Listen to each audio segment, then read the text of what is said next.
working now? Is this working? Okay, it's working. Okay, great. We'd like to welcome you to the, I think this is the second meeting of the reconstituted Retirement Reform Task Force. I can almost never remember the name. So welcome everybody. Why don't we start by once again going around. We'll start with John and just introduce yourself for the record so that that can be on the tape. And let me remind you, we really need to be cognizant of at least sitting forward to talk into the microphones because when we're back here, it doesn't work. John, thank you for covering off the bad health. Good morning, Kirsten Doolittle. I'm a local labor and employment attorney. Cannon, retired publisher of the Times-Union. David Bohr, VP Tax and Treasurer, CSX. John Thompson, Senior Vice President at Wells Fargo Advisors.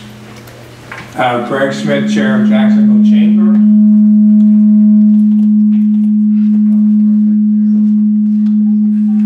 It's because of that London trip. And also Bank of America Merrill Lynch. Sherry McNeil, President, Jesse Barber Pump Fund. Wayne Yates, retired. Bill Shy, Rogers Towers. I'm Sheriff Cliff, retired businessman. Ted Delegal, I'm a labor and employment attorney. Charlie Appleby, Chairman, CEO, Advanced Disposal Services. Greg Anderson, Jacksonville City Council. Bill Rupp, CEO of Mayo Clinic in Florida.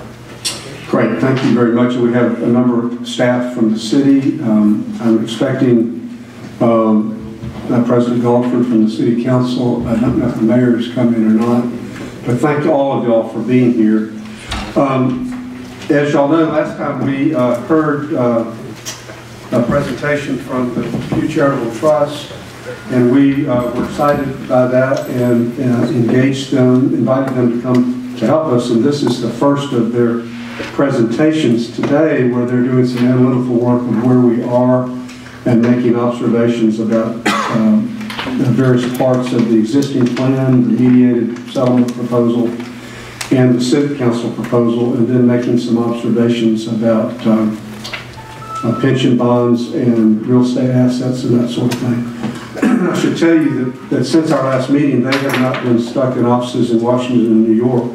They have been here several times. They've met with various constituent groups, the Jacksonville Police and Fire Pension Fund, the Times-Union, the Civic Council, the President's City Council, the Mayor's staff, the City Treasurer, Joey and his group. So they have really been hard at work. So it'll be exciting to hear what they have to say. I might also just add a note.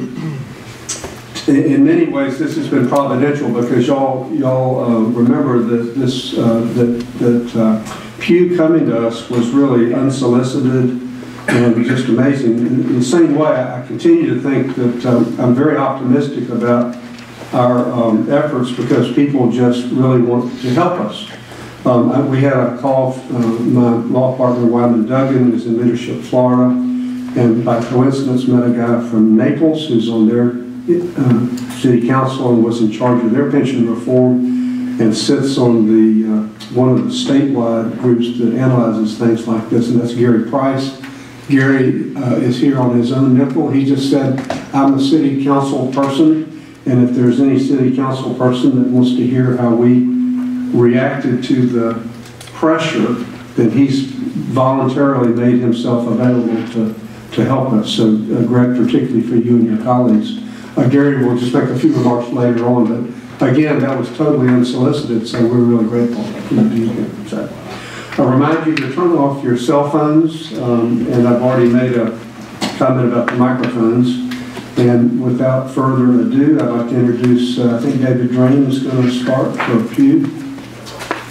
And David, welcome back to Jacksonville again. We're so grateful for y'all's help. Good to be back. Good morning. Good morning. It's my pleasure to present once again to the Jacksonville Task Force on Pension Reform. I would like to thank Bill Shy and the Task Force for inviting us to share our research and analysis on Jacksonville's pension situation and the potential routes going forward. We also thank the Mayor's Office, the City Council, and the Police and Fire Pension Fund for all the help they have given us. This is an important issue, and we'd like to help craft recommendations.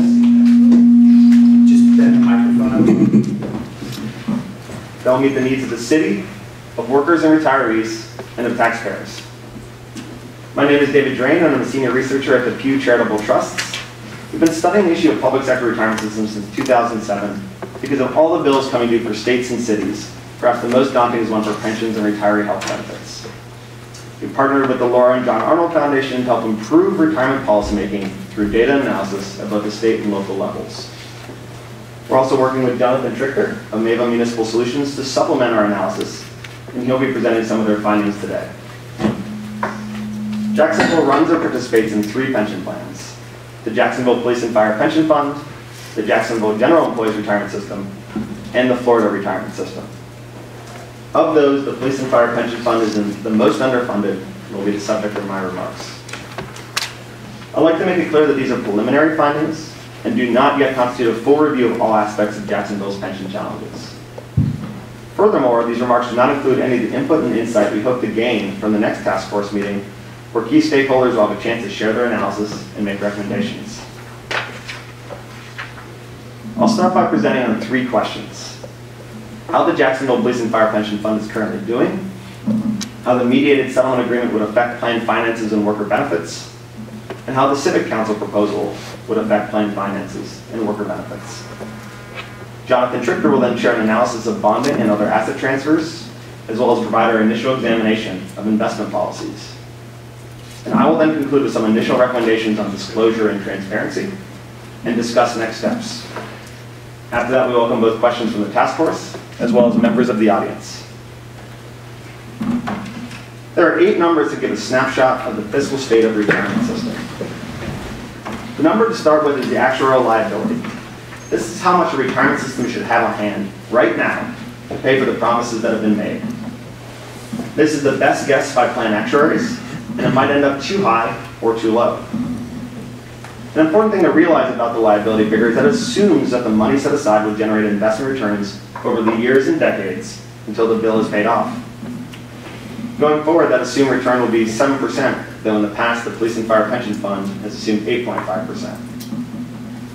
Based on the latest data released, the Jacksonville Police and Fire Pension Fund has a liability of $2.76 billion as of October 2012. Of course, for a pension plan liability to be fully funded means that money has been set aside to pay for these past promises. So to understand the health of a pension system, one needs to know how much in assets have been set aside to pay for the bills coming due, and how that compares to liability. The 3 numbers that are important are the assets in Jacksonville's Police and Fire Pension Fund, the shortfall in funding, and the percent funded. The combination of contributions from the City of Jacksonville, employee contributions, investment returns, and other revenue sources have resulted in $1.08 billion of assets in the Police and Fire Pension Fund. That leaves a shortfall of $1.68 billion. This shortfall is called the Unfunded Actuarially Accrued Liability, or UAAL. The end result is a pension plan that is just 39% funded, one of the worst we've seen in the states or cities we have looked at. The impact of this can be seen in the rising costs experienced by the City of Jacksonville. There are 4 cost metrics that are useful in assessing a state or city pension plan. The first is the Actuarially Recommended Contribution, or ARC. That is the measure of how much actuaries recommend to be contributed to a pension plan in a given fiscal year. In 2012, that figure was a little over $90 million, though by 2014, city contributions are expected to be about $150 million. Paying the ARC is the most important step policymakers can take to ensure that pension promises to workers and retirees will be kept. Thankfully, Jacksonville has kept up with making these payments.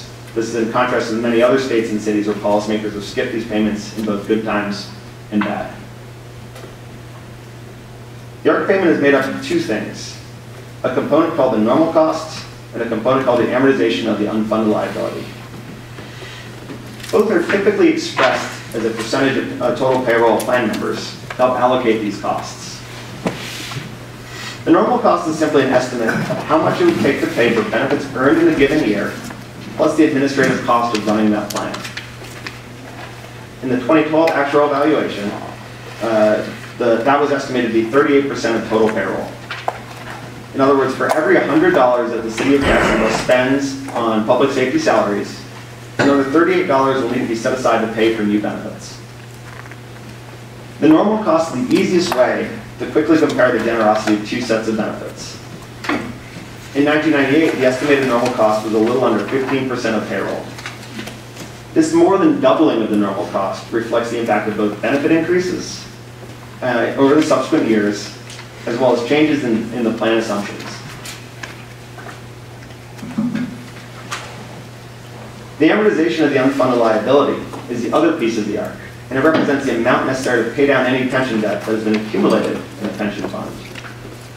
This is somewhat similar to a mortgage, in that the costs are spread out over a period of time, usually around 30 years. One difference is that actuaries usually try to keep costs steady as a share of payroll. And in Jacksonville's case, that means that these amortization costs are projected to grow at 3.25% a year until the bill is finally paid off. In 2012, the annual contribution needed to make that year's payment to close the unfunded liability was 81% of payroll. In contrast, that cost in 1998 was a little under 13% of payroll. In other words, it's gone up more than 500% in just 14 years. Employees in Jacksonville contribute 7% of pay towards their pension benefits. And right now, this makes up about 6% of total pension costs.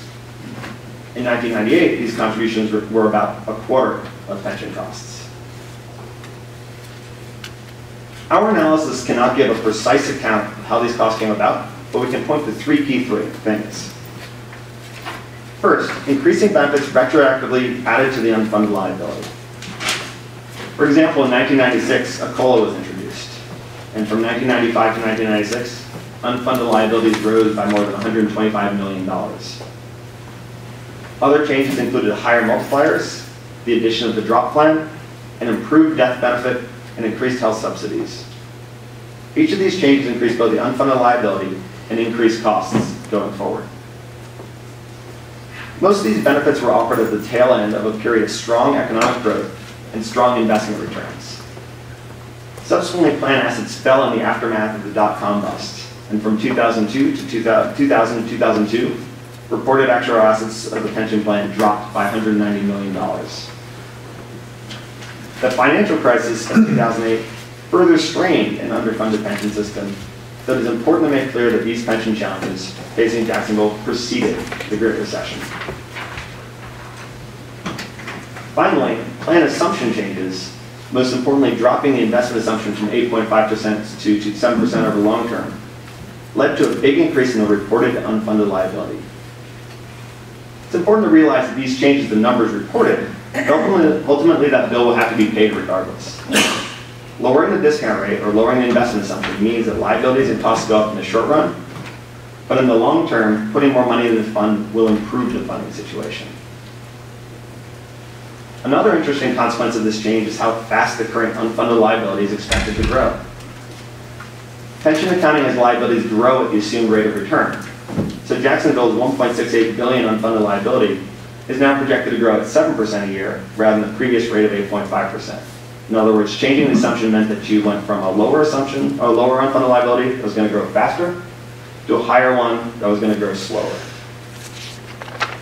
Once again, it's important to make clear that missed actuarial contributions are not a source of this unfunded liability. Unlike many other state and local plans, Jacksonville has made the full contribution recommended by the plan actuaries each and every year. In part, this is due to strict Florida laws that ensure whatever benefits are offered eventually get paid for. Now, the use of reserve accounts may have had an impact on city budgets, but regardless of where the money came from, it went into the pension fund. The rapid increase in Jacksonville's unfunded liability has led to a rapid increase in pension costs, both as the price tag for new benefits has gone up and as the contributions needed to pay down the accumulated pension debt has risen. The required contribution has gone up by 614% from 1992 to 2012. And going forward, costs will rise even more. In 2012, the city set aside $79 million to pay for pension costs, and that bill is expected to be about $148 million in 2014.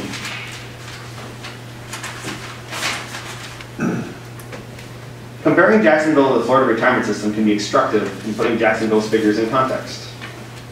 We'll look at four measures: percent funded. Normal cost is the share of payroll. Amortization cost is the share of payroll. And share of normal cost covered by employees. The first tells us how a plan is done over time. The second lets us compare plans based on the level of benefits offered. The third is an indicator of the fiscal burden created by a plan's unfunded liabilities. And the last lets us have a sense of how costs are split between employees and employers. Jacksonville's Police and Fire Pension Fund is just 39% funded, in contrast to the public safety pensions in the Florida retirement system, which are slightly over 80% funded. As a result, the cost for paying down Jacksonville's unfunded liability is much greater than the bill for the Florida retirement system. Employers in the Florida retirement system need to set aside about 8.13% of payroll for the amortization cost. So this is about a tenth of the contribution rate that Jacksonville needs to pay for the Police and Fire Pension Fund. When comparing benefits, we want to look at both the benefits that the Florida retirement system currently offers to most public safety workers, as well as the new benefit tier that workers hired after 2011 are eligible for.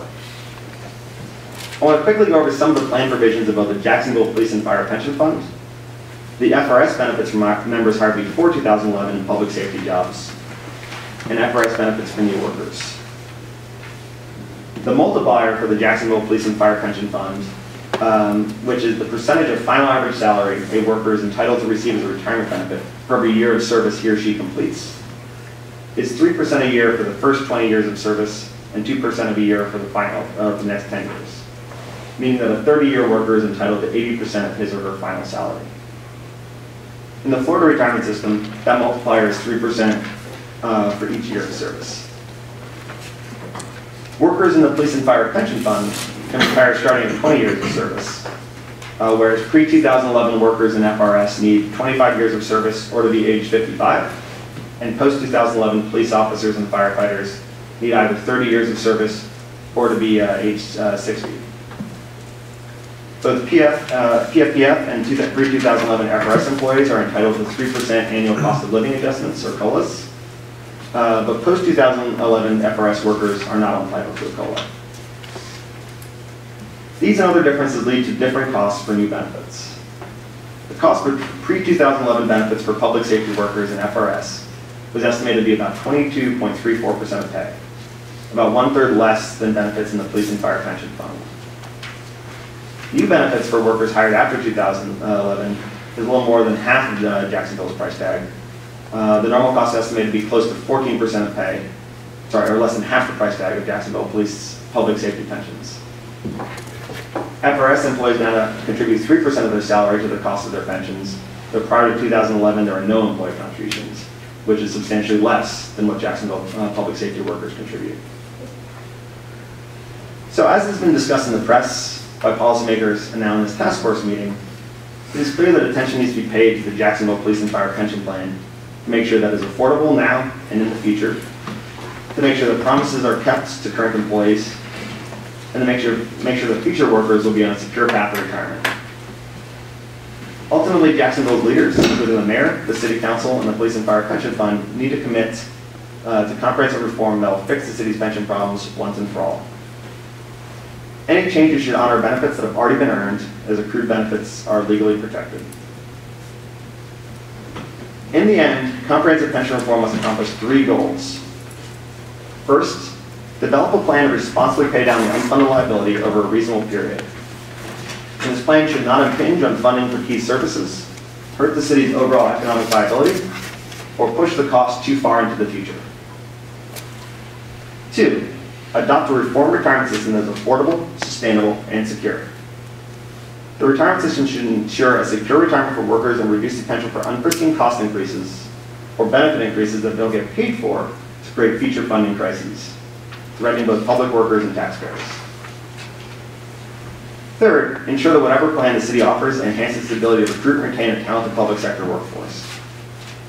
Retirement savings are just one piece of total compensation. Policymakers must be thoughtful about how they allocate their limited dollars. We're at the beginning of this process. We're not yet ready to discuss any final analyses or recommendations. But I'd like to briefly discuss 2 possible approaches. The first is the mediation settlement agreement between the City of Jacksonville and the Jacksonville Police and Fire Pension Fund. And the second is the proposal developed by the Civic Council of Jacksonville. We'll briefly go over each in terms of what they might do, what the projected fiscal impact will be, and what that impact might be on worker retirements. The mediation settlement agreement focuses on changing the benefits offered for new workers. Retirement eligibility will go from 20 years of service to 30 years of service, and workers will need to spend 10 years in Jacksonville public safety jobs to vest and earn any employer benefits. The multiplier will go down to 2.5% for all years of service. Furthermore, workers that leave before 30 years of service or 25 years if they're eligible for early retirement will also have to wait until age 62 to collect the benefit and will only get a multiplier of 2%. Employee contributions will also be increased, the drop program will be replaced, and cost of living adjustments will be reduced. And other smaller changes, including changing the calculation term of the final salary that benefits are based off of, and capping benefits. The agreement also includes an increase in contribution rates for current employees of 2% of pay, contingent on past salary reductions being reversed. Finally, governance changes are also part of the agreement. It changes how future administrators and board members are selected and switches the frequency of actual evaluations to annual. Preliminary estimates done in May by the actuarial firm Milliman suggest that these changes will reduce contributions needed in 2014 by $45 million, though that includes a $20 million one-time transfer, and have a long-term savings of $1.2 billion over 30 years. Many of these savings will be long to arrive, as most of the changes only affect new employees. Furthermore, both that figure and the cost savings estimate that I'll mention for both the Civic Council plan are in nominal dollars and don't take into account inflation or the ability of the plan to invest. The employer normal cost for the benefits offered to a new worker is estimated to be in the ballpark of 10% of pay, close to 1/3 of what it is currently. In other words, while the savings will take some time to materialize, they will eventually be substantial. And most of those savings will come from offering benefits to new workers that will be significantly less than what current employees get. The following chart shows the retirement wealth workers will accrue under the current plan, as well as the mediation settlement agreement. So the current plan is in blue, mediation settlement plan is in red. And then the Civic Council's plans for both new and current employees are in green and purple respectively. So this is showing what retirement wealth as compared to salary. And so retirement wealth, just to give a quick primer, is really the easiest way to encompass all the different aspects of a plan design into one figure. And this is the present value of what a worker expects, what he or she should value currently of what a worker expects in a retirement benefit over their lifetime. So this includes both how generous the annual benefit is, but also factors in things like how long you'll be able to get it, depending on retirement age. What COLAs are part of this, how the final average salary calculation is done, and all these other components that ultimately affect what a worker can expect in retirement. Benefits for workers will be lower under the mediation settlement agreement, and the proposed plan will have a sharp spike in retiree benefits at 25 years of service when workers are eligible for early retirement. And so, yeah, you can see that going from 54 to 55 is, you see that big spike in the red. Jacksonville policymakers need to consider whether such a change will help or hinder the retention of public safety workers. The Civic Council also suggested a course of action for Jacksonville and pensions. New workers would get a benefit largely similar to that under the mediation settlement, including a target normal cost of about 10% of pay. One difference is retirement eligibility. The mediation settlement is retirement at 30 years of service, but with access to early retirement at 25 years of service. Workers who leave before 25 years of service end up with a substantially reduced benefit. And the Civic Council proposal includes neither the reduction in benefit before 25 years of service, nor the spike in benefits after 25 years of service. And to see that visually, so if you look at the purple line, it's, until you hit about age 55, it's above the red line. So you don't have that reduction in benefits because you left early. And then after you cross over age 55, the red line becomes a more generous benefit. So, policymakers will need to weigh whether that backloaded benefit under the red line would be more suitable to getting the workforce you need than the purple line or vice versa. But it's an important question to ponder. Another impact, or another difference is the impact on current retirees. The Civic Council proposal asks current employees to bear part of the sacrifice, the reduction of multiplier on current workers down to 1.5% of pay for future service only. So someone in the very end of his or her public safety career will have a very small reduction in benefits. But as you can see from the green line, or from the purple line, is that it's, someone who's early in their career will have a substantial reduction compared to the current plan. Furthermore, you can see that green line, so the benefit for new workers, is actually better than the benefit will be given to an existing worker. And that's really because, for future service, that multiplier goes down to 1.5% of pay, less than a new worker would get under the Civic Council plan. If there is a goal to keep current employee benefits equal to or higher than what new employees will get, policymakers might want to consider either tweaking the benefits for current employees under the Civic Council proposal or making the new plan optional for those already in the Jacksonville public safety workforce. Projected employer costs for the benefits offered to new workers under the Civic Council proposal are similar to the mediated settlement agreement. Employer costs of about approximately 10% of payroll. But because there will be an impact on current employees, the total reduction in employer contributions was estimated to be approximately $2 billion over the next 30 years. And once again, these are in nominal dollars. An important point to make is that any changes to current employee benefits would likely face legal challenges, as in many states, case law either forbids or is silent on changing future accruals for this currently in the pension system. Now, this is a big gray area in case law in most states, and it's something that, in some cases, for example, in Rhode Island, policymakers felt that they needed to make that move. But, in cases where future benefit accruals are changed, we have seen litigation. These are some points to consider regarding the two proposals that have been, or plans that have been received the most discussion in Jacksonville. As said, these are preliminary findings, and we intend to explore these plans and other proposals more thoroughly over the coming months. Whatever the new plan will be, it should provide real retirement security for workers while being affordable and sustainable. And it should be designed to match the recruitment and retention needs of the city's police and fire departments. And finally, it should make sure that costs are predictable, so the city isn't paying 3% of payroll in one year and 110% payroll costs in another. With that, I'd like to turn the floor over to Jonathan for his analysis of bonding and asset transfers, as well as some figures on Jacksonville's police and fire pension funds investment performance. Thank you, David. Mr. Chairman, is it possible for us to get copies of these slides? It would be helpful to see them. Yeah, those reports, I've got the reports, they're going to go up on the website as we speak, but we'll get copies of y'all, of each of these statements for y'all with the charts. And those could be emailed out to you. So while I'm setting up, let me just second that. David's remarks are very packed. I encourage you all to read them at your leisure and follow along as soon as we can. While you're setting up, I'd just like to ask a quick question because of the legal, the litigation issues.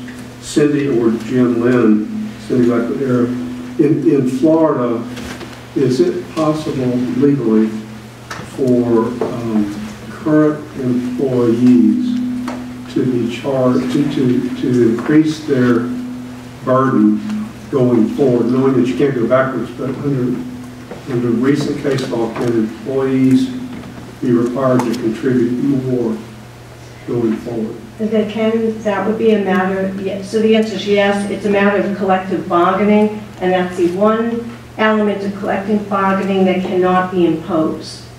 So that if you reach an impasse on that while you're litigating other matters, generally you can impose the matters on which you're at disagreement. You cannot impose an additional pay contribution towards penalty, towards pension. That has to play out entirely. And ultimately, yes, it's cash. Now, that employee contribution, it's cash. So salary benefits, employee contribution, there are different ways to approach the same issue.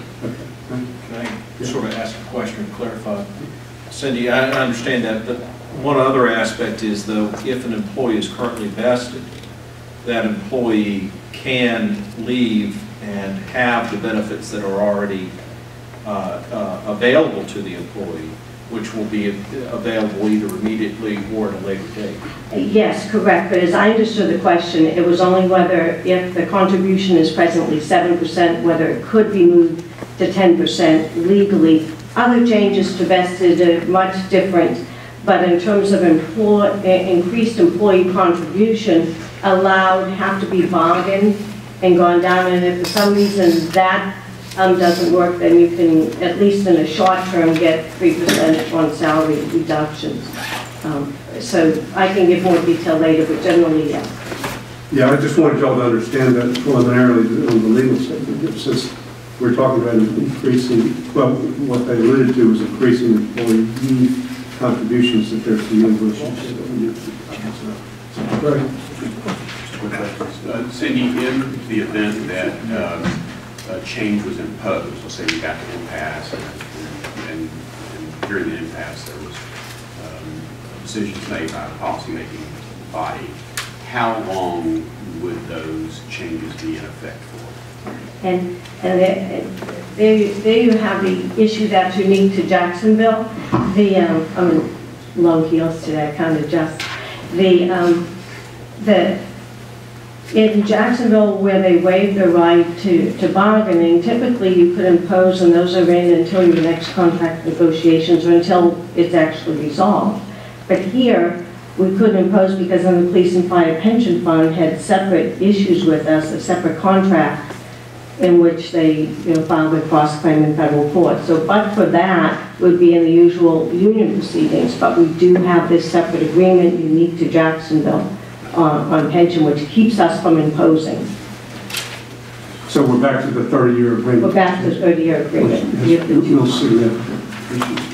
Can I kind of, just real quick? Yeah, I don't want to devolve into this, but yeah. Yeah, just, so are you, so let's say there's 17 years left on a 30-year agreement. If there were changes made, do they last the full 17 years, or do they last just until the normal bargaining time frame? Without the agreement, without the agreement of the police and fire pension fund, then you don't have the changes unless you win in court. Normally, 3-year agreement with the police and fire pension fund. Any changes we made would either have to be by agreement or by litigation. If it were in litigation, it would void the present agreement and you'd be in a 3-year situation. 3 years. You'd be back just in collective bargaining. Thank you. Thank you. I thought that was important to clarify. Jim may want to. I just want to make sure, Cindy's absolutely right about the duration, the maximum duration of the collective bargaining agreement, but it's important that whatever is imposed becomes the new status quo. And so it's not like the benefits automatically revert to what they were before, but they become the basis for the new negotiations, the negotiations for a successor contract. Okay, thank you. All right, Jonathan, sorry for the digression, but I thought it was important to make sure we had the legal context here. Jonathan. Thank you. Thank you, David. Good morning.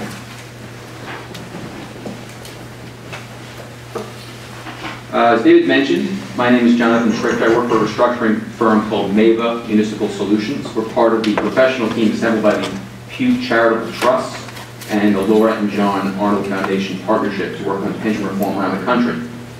I initially introduced myself and my background to many of you at a previous gathering of the task force on September 16th. I've since met with some of the civic leaders in the room today, as well as members of the media. So I won't dwell on my background, except to say that I have experience in public finance, familiarity with the capital markets, as well as private and public pensions and restructuring. I also should say that while I work in collaboration with Pew, I do not speak for them. I'd like to thank the task force as well, especially its chairman, Bill, not just for his assistance, but for his professionalism and dedication to Jacksonville. I'd also like to thank the city and the Brown administration, which has been extraordinarily accommodating and responsive. Likewise, I'd like to thank the Police and Fire Pension Board for their open cooperation. While we've said this a dozen times, we'll probably say it at least a dozen more. Our goal is to assist pension stakeholders in helping the police and fire pension fund so that it can keep its promises to current workers and retirees and offer a secure benefit for future ones. My part of the presentation today will touch on a few topics, starting with pension obligation bonds, or POBs. I know there's been discussion about POBs in Jacksonville, as there has been elsewhere. Still, for a number of reasons that have little to do with any of us here, there are lingering misconceptions about them. I'd be glad to talk about why that is another time, but at the moment I prefer to start with some basic questions like, what are they? POBs are taxable debt instruments that governments issue to pay or fund an obligation to a pension system. Really, they are issued for two reasons. The first is deficit financing, or when a government uses bond proceeds to pay a pension obligation, such as an ARC. While this provides immediate budget relief, it does increase the all-in cost due to the associated interest expense. Issued for this purpose, POBs forestall an inevitable bill while increasing its magnitude and are another example of how governments can kick the can down the road when it comes to their pension benefits. The second reason to issue POBs is positive arbitrage, or when a government uses bond proceeds to invest in securities it hopes will earn more than the cost of the bonds. The economics hinge on whether the investments yield more than the cost of the financing. This is an entirely different enterprise from most borrowings, which are for capital improvements. It's also different from most of the analogies one often hears when people use to explain POBs. For instance, it is sometimes said that POBs are a way to refinance pension debt in the way one refinances a mortgage. Keep in mind, though, that when someone refinances a mortgage, they are usually replacing a current debt with one for which they can pay a lower fixed interest rate. That's not what's happening with POBs.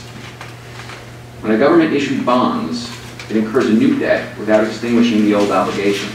The new debt is for the bonds, the old obligation is for pension promises owed, and both obligations persist. The only way the issuer can come out ahead is to invest the bond proceeds and earn more than the bond's cost. Then, any positive spread between the investment income and annual bond payments adds value. This is the arbitrage. Even when that works, it's really like a second mortgage, but one where you invest the loan in the stock market and hope you can earn enough to pay down your first mortgage a bit after covering a fixed rate on your second. And falling short is a double whammy. Pension deficits increase again, while the city remains on the hook for that second mortgage. That's taking on much more risk than one thinks about when they consider a refi, which is why I think the traditional mortgage analogy is unhelpful. It is also sometimes said that issuing POBs shift a soft liability to a hard liability. In theory, that is supposed to address a situation where a government is not making its full pension contributions. By contrast, a government couldn't skimp on its POB payments without immediate and serious consequences. Even in theory, this maneuver shouldn't matter when an employer is already required to pay its full ARC, like in Florida. Nor does the scheme in itself prevent a government that habitually shortchanges its ARC from continuing to do so, while nevertheless paying the annual cost of the POBs. So I'm not sure how this accounting shift is relevant to Jacksonville. For Jacksonville's purposes, we're really talking about transferring bond proceeds to the pension fund, and we should understand the relevant factors that go into its associated costs. These include current interest rates, credit considerations, borrowing costs, and the big unknown variable, performance of pension investments over the life of the bond. To see how these factors work, we modeled a number of scenarios, and to make things relevant, we modeled $1 billion worth of POBs with a 22-year term. This is the amount and horizon recommended in the Civic Council proposal. And here I should stop to thank the Civic Council for taking the time to meet with us and discuss their plan. They put a serious amount of effort and thinking into it. For a good government group, their commitment to something as hard as pension reform is remarkable. As I mentioned, the borrowing cost, the cost of capital for POBs is critical because investment returns in the bond proceeds must be greater than the cost of the bonds to generate positive arbitrage. Also, in all cases, a jurisdiction can simply adopt a payment schedule that looks like the bond repayment schedule, and unless the plan has a liquidity crunch, not issuing the bonds would always look like the better option. In any event, its POB modeling and subsequent reports, the Civic Council used 4.5% as the city's cost of capital. This represented their best guess at the time of their analysis. Unfortunately, rates have moved significantly in recent months, especially for POBs, which are facing sustained headwinds. Recently, Detroit offered its pension obligation note holders 17 cents on the dollar in its creditor's proposal before filing for bankruptcy, and the city even hinted it might try to get out of its pension note obligations altogether. Stockton, California defaulted on a series of 2007 POBs, which are now rated as junk by Moody's because of how that city is treating them in bankruptcy. This is in contrast to how Stockton is treating its other bonds, which the city hopes to pay in full, according to its plan of adjustment. That trend, where issuers treat bonds differently from other debt, is likely to continue. Moody's issued a report not long ago that pointed out how POBs don't finance critical infrastructure nor generate a dedicated revenue stream. Yet they, quote, must compete with other priorities for payment, end quote. In other words, these obligations compete with essential assets for limited resources when issuers are under fiscal stress, and essential assets are viewed by rating agencies as more likely to be paid for than POBs. These developments come with market consequences. Investors always demand yield for more risk, so the cost of POBs has increased. To be blunt, there's little chance that Jacksonville could issue POBs at 4.5% today, or any time in the foreseeable future. Our understanding, based on in-depth conversations with market participants, underwriters, and the sales desks at prominent muni dealers, is that Jacksonville's cost of capital will likely be around 5.6% today. We settled on a figure after the city of Stratford, Connecticut accessed the market on October 17th with $163 million in POBs.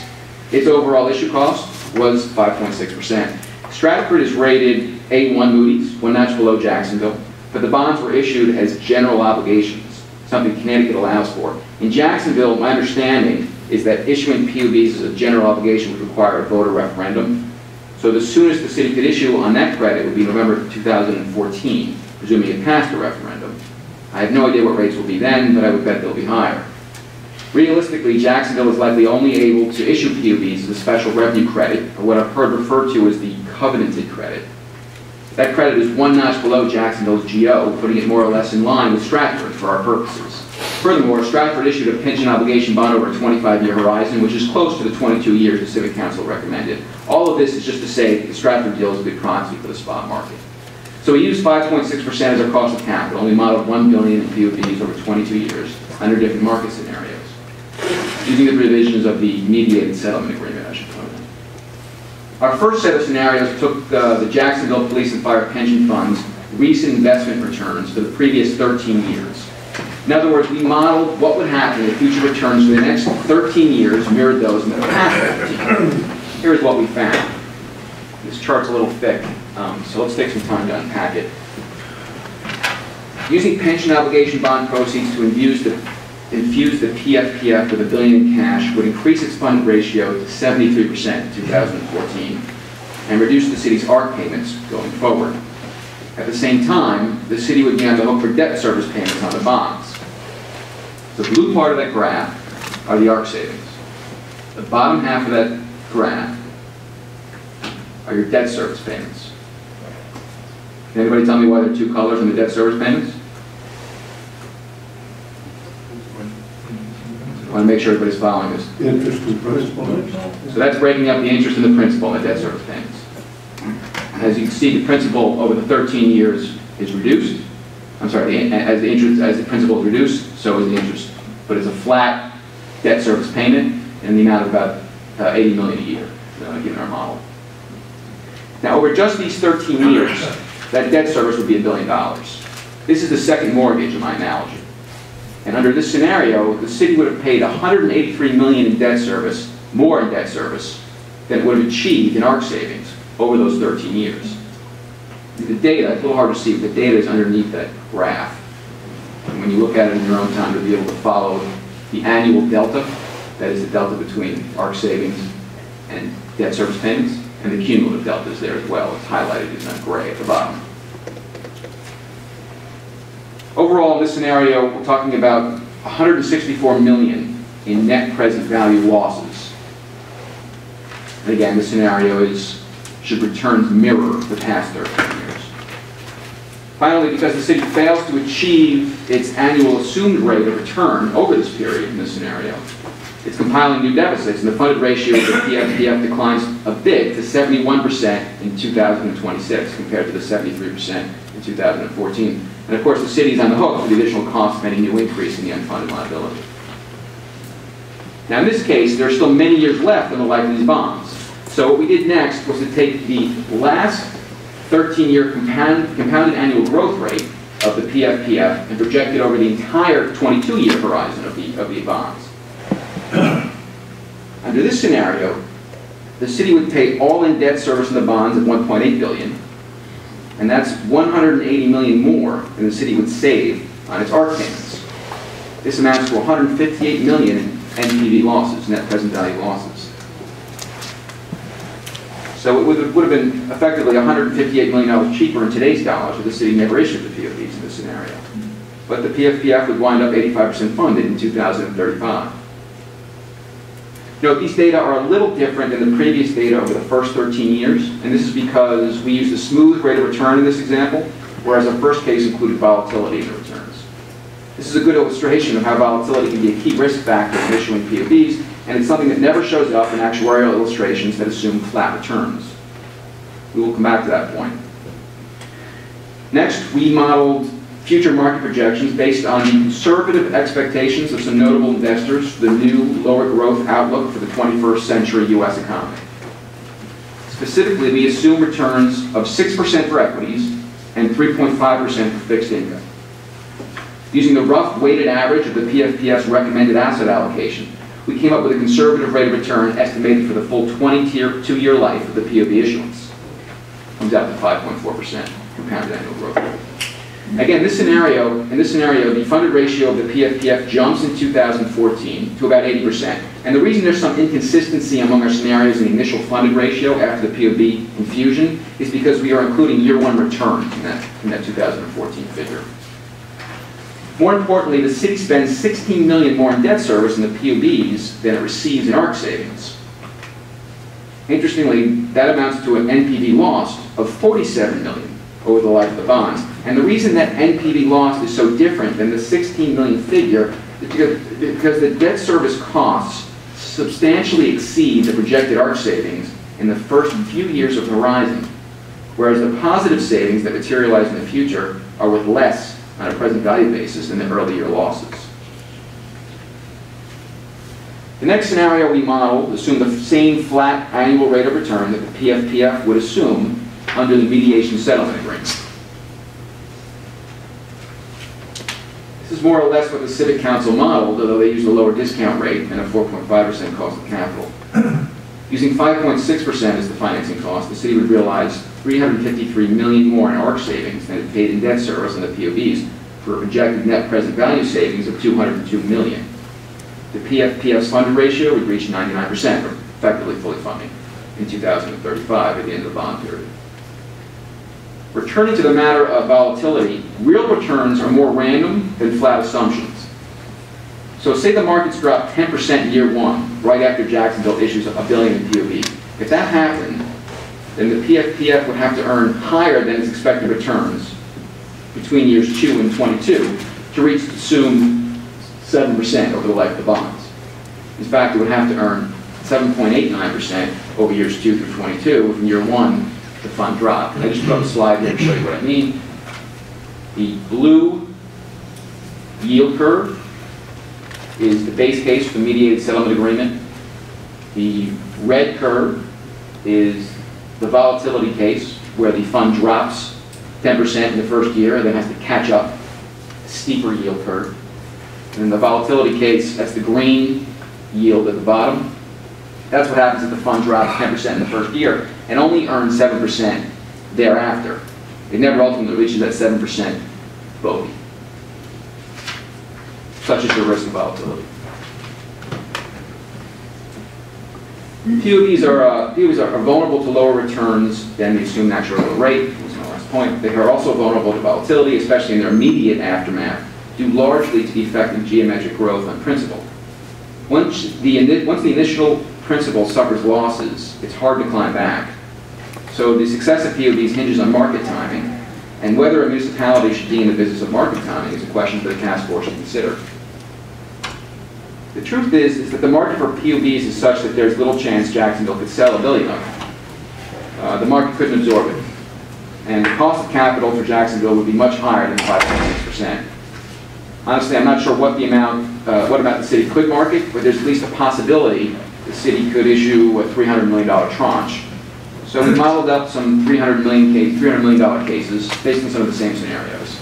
Assuming historical returns of the past 13 years repeat themselves in the future, 300 million in POVs would bump up the PF-PX ratio to 48% in year 2014, and then cost the city 55 million more in debt service payments than it would realize in ARC savings by 2026.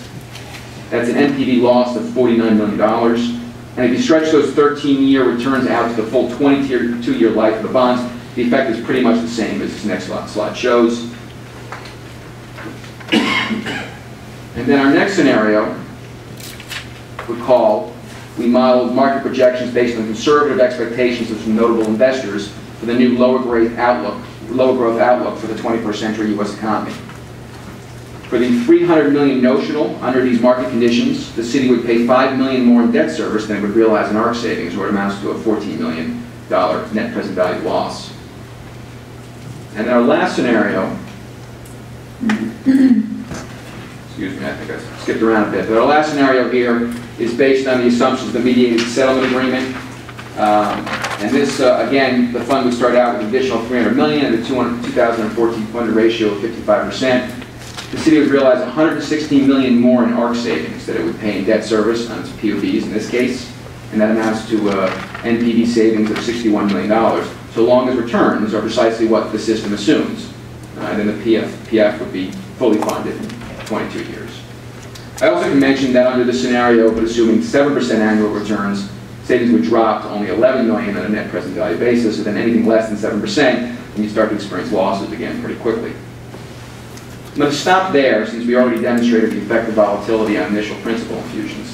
But sufficient to say that for downside volatility, the magnitude of the losses is reduced when the notional amount is reduced, but the risks remain.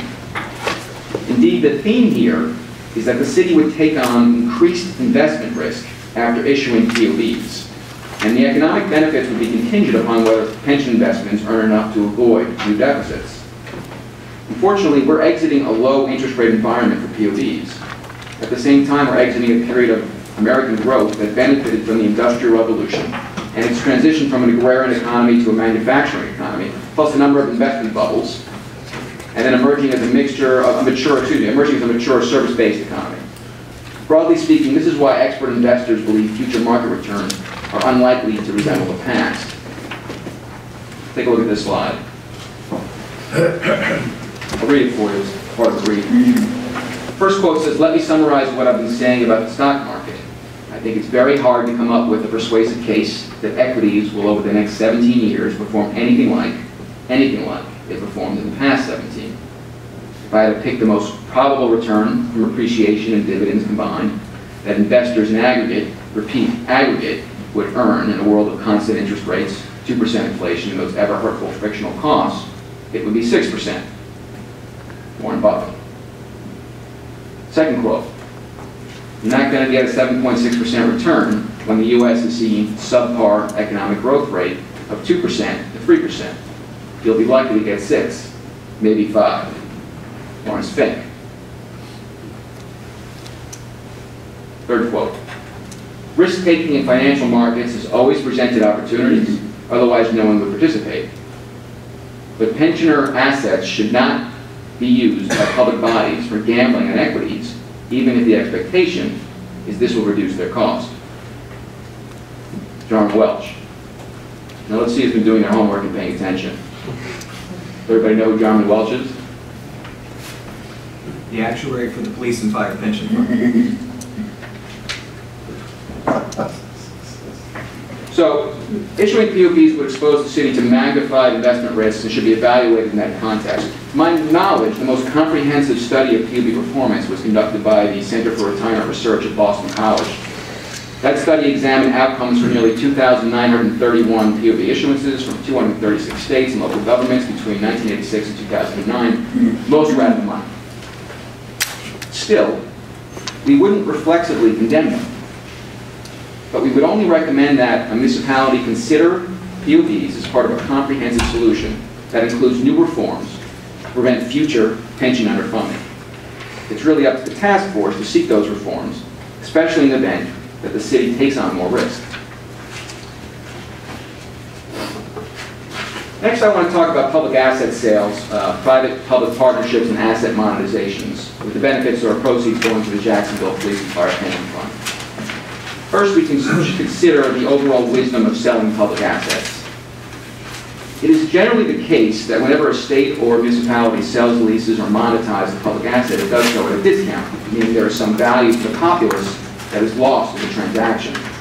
This is true for a number of reasons, including the fact that private entities seek to purchase or operate enterprises at a profit, whereas governments can operate at break-even or, in some cases, at a loss. Also, the private sector values enterprises based in large part on existing revenues and will rarely include any projected upside in a purchase price. Meanwhile, many government assets are monopolies, like parking facilities near commuter rail. So even if those assets are underdeveloped, they have limited competition and significant potential. Also, the private sector values enterprises based in large part, there are exceptions to this. Mostly, this is when there's excess capital in the marketplace and limited deal flow. And in frothy markets, it is possible to sell assets at a premium. At the moment, though, there are plenty of public assets available, and a return to the 2006 market for public assets is unlikely. It can also make sense for a government to explore selling an underutilized asset, one for which it has no ability to exploit for any common good. It is our understanding that there is municipal real estate that is vacant, assets for which Jacksonville has no affirmative plans to develop into anything with a community purpose. And so long as that's the case, it can make sense to sell or transfer these assets to experienced developers in exchange for revenue and the promise of future enterprise. This kind of deal can help cities avoid urban blight, expand their tax base. Nevertheless, it is always incumbent upon a government to act on behalf of its citizenry in order to maximize compensation when relinquishing a spoke in the common wheel. This is best done after preparing the asset for sale, in the same way someone washes their used car before putting it on eBay, and conducting a multi-party auction to attract the most bidders. Again, eBay is a fine example, whereas non-competitive bids, private deals, and direct transfers are problematic. It is hard to determine a fair value when only one party is allowed to bid. Finally, there is nothing wrong with pension funds investing in real estate. But part of the fund's fiduciary responsibility to its members is to diversify its portfolio strategically. By contrast, the value of local real estate rises and falls in lockstep with the economic fortunes of the city itself, in the same way the city's ability to afford its annual pension expense does. These things are both dependent upon economically related forces. So investing in local real estate is antithetical to the theory of diversification. It is using the pension fund to double down on the city's economic future. In sum, Jacksonville should prepare its lazy assets for sale via competitive bids and use the proceeds for a public good. There's every reason to consider funding the PFPF a public good. But if the pension fund is serving its purpose well, functioning efficiently according to its charter, then its diversified portfolio should ensure a maximum return. Pensioners would be better served if the city were to transfer the proceeds of the sale to the PFPF to invest according to a strategic deployment of assets. Lastly, I want to address some fund performance issues. In recent periods for which full public data are available, the PFPF has underperformed other pension funds. We were limited a little in comparing the PFPF's performance to others because it's on a September 30th fiscal year. Most pension funds are on a June 30th fiscal year, and these comparisons are only relevant over similar time periods. Nevertheless, we were able to find a number of funds of similar size that are on September 30th fiscal years or just report their results quarterly, and that allowed us to back into annual periods that ended on September 30th. Over the last 3 years for which data are available, the chart you're looking at here, that's 2010 to 2012, PFPF underperformed almost all of the pension funds we looked at. It's the blue stacked line chart. Going back further, PFPF underperformed almost every fund we looked at over the last 5 years as well, between 2008 and 2012. That's the second to last one on the right. I should note, this is not an exhaustive list of pension funds by any means. Nevertheless, we're pretty confident PFPF is underperforming. If you go back 10 years, we see the same pattern.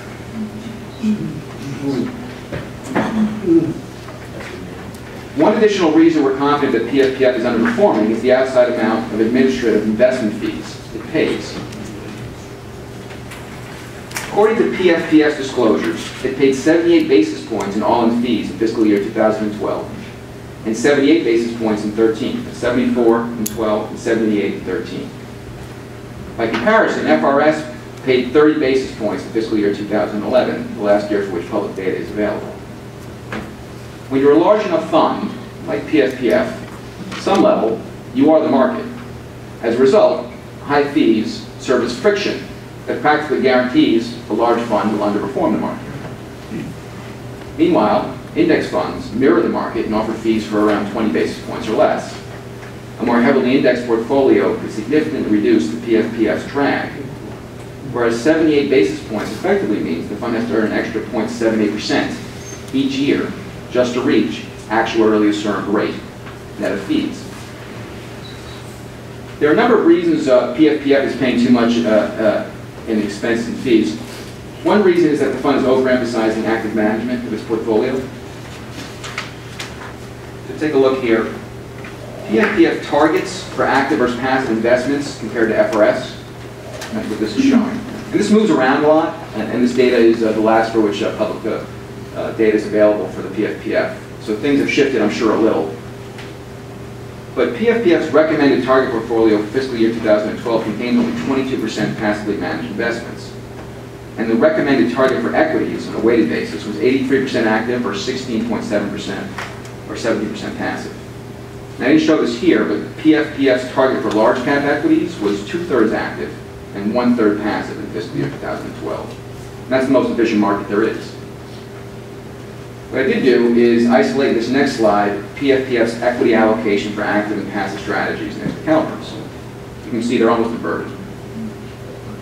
I'm going to stop now and allow David to return to the remainder of his remarks.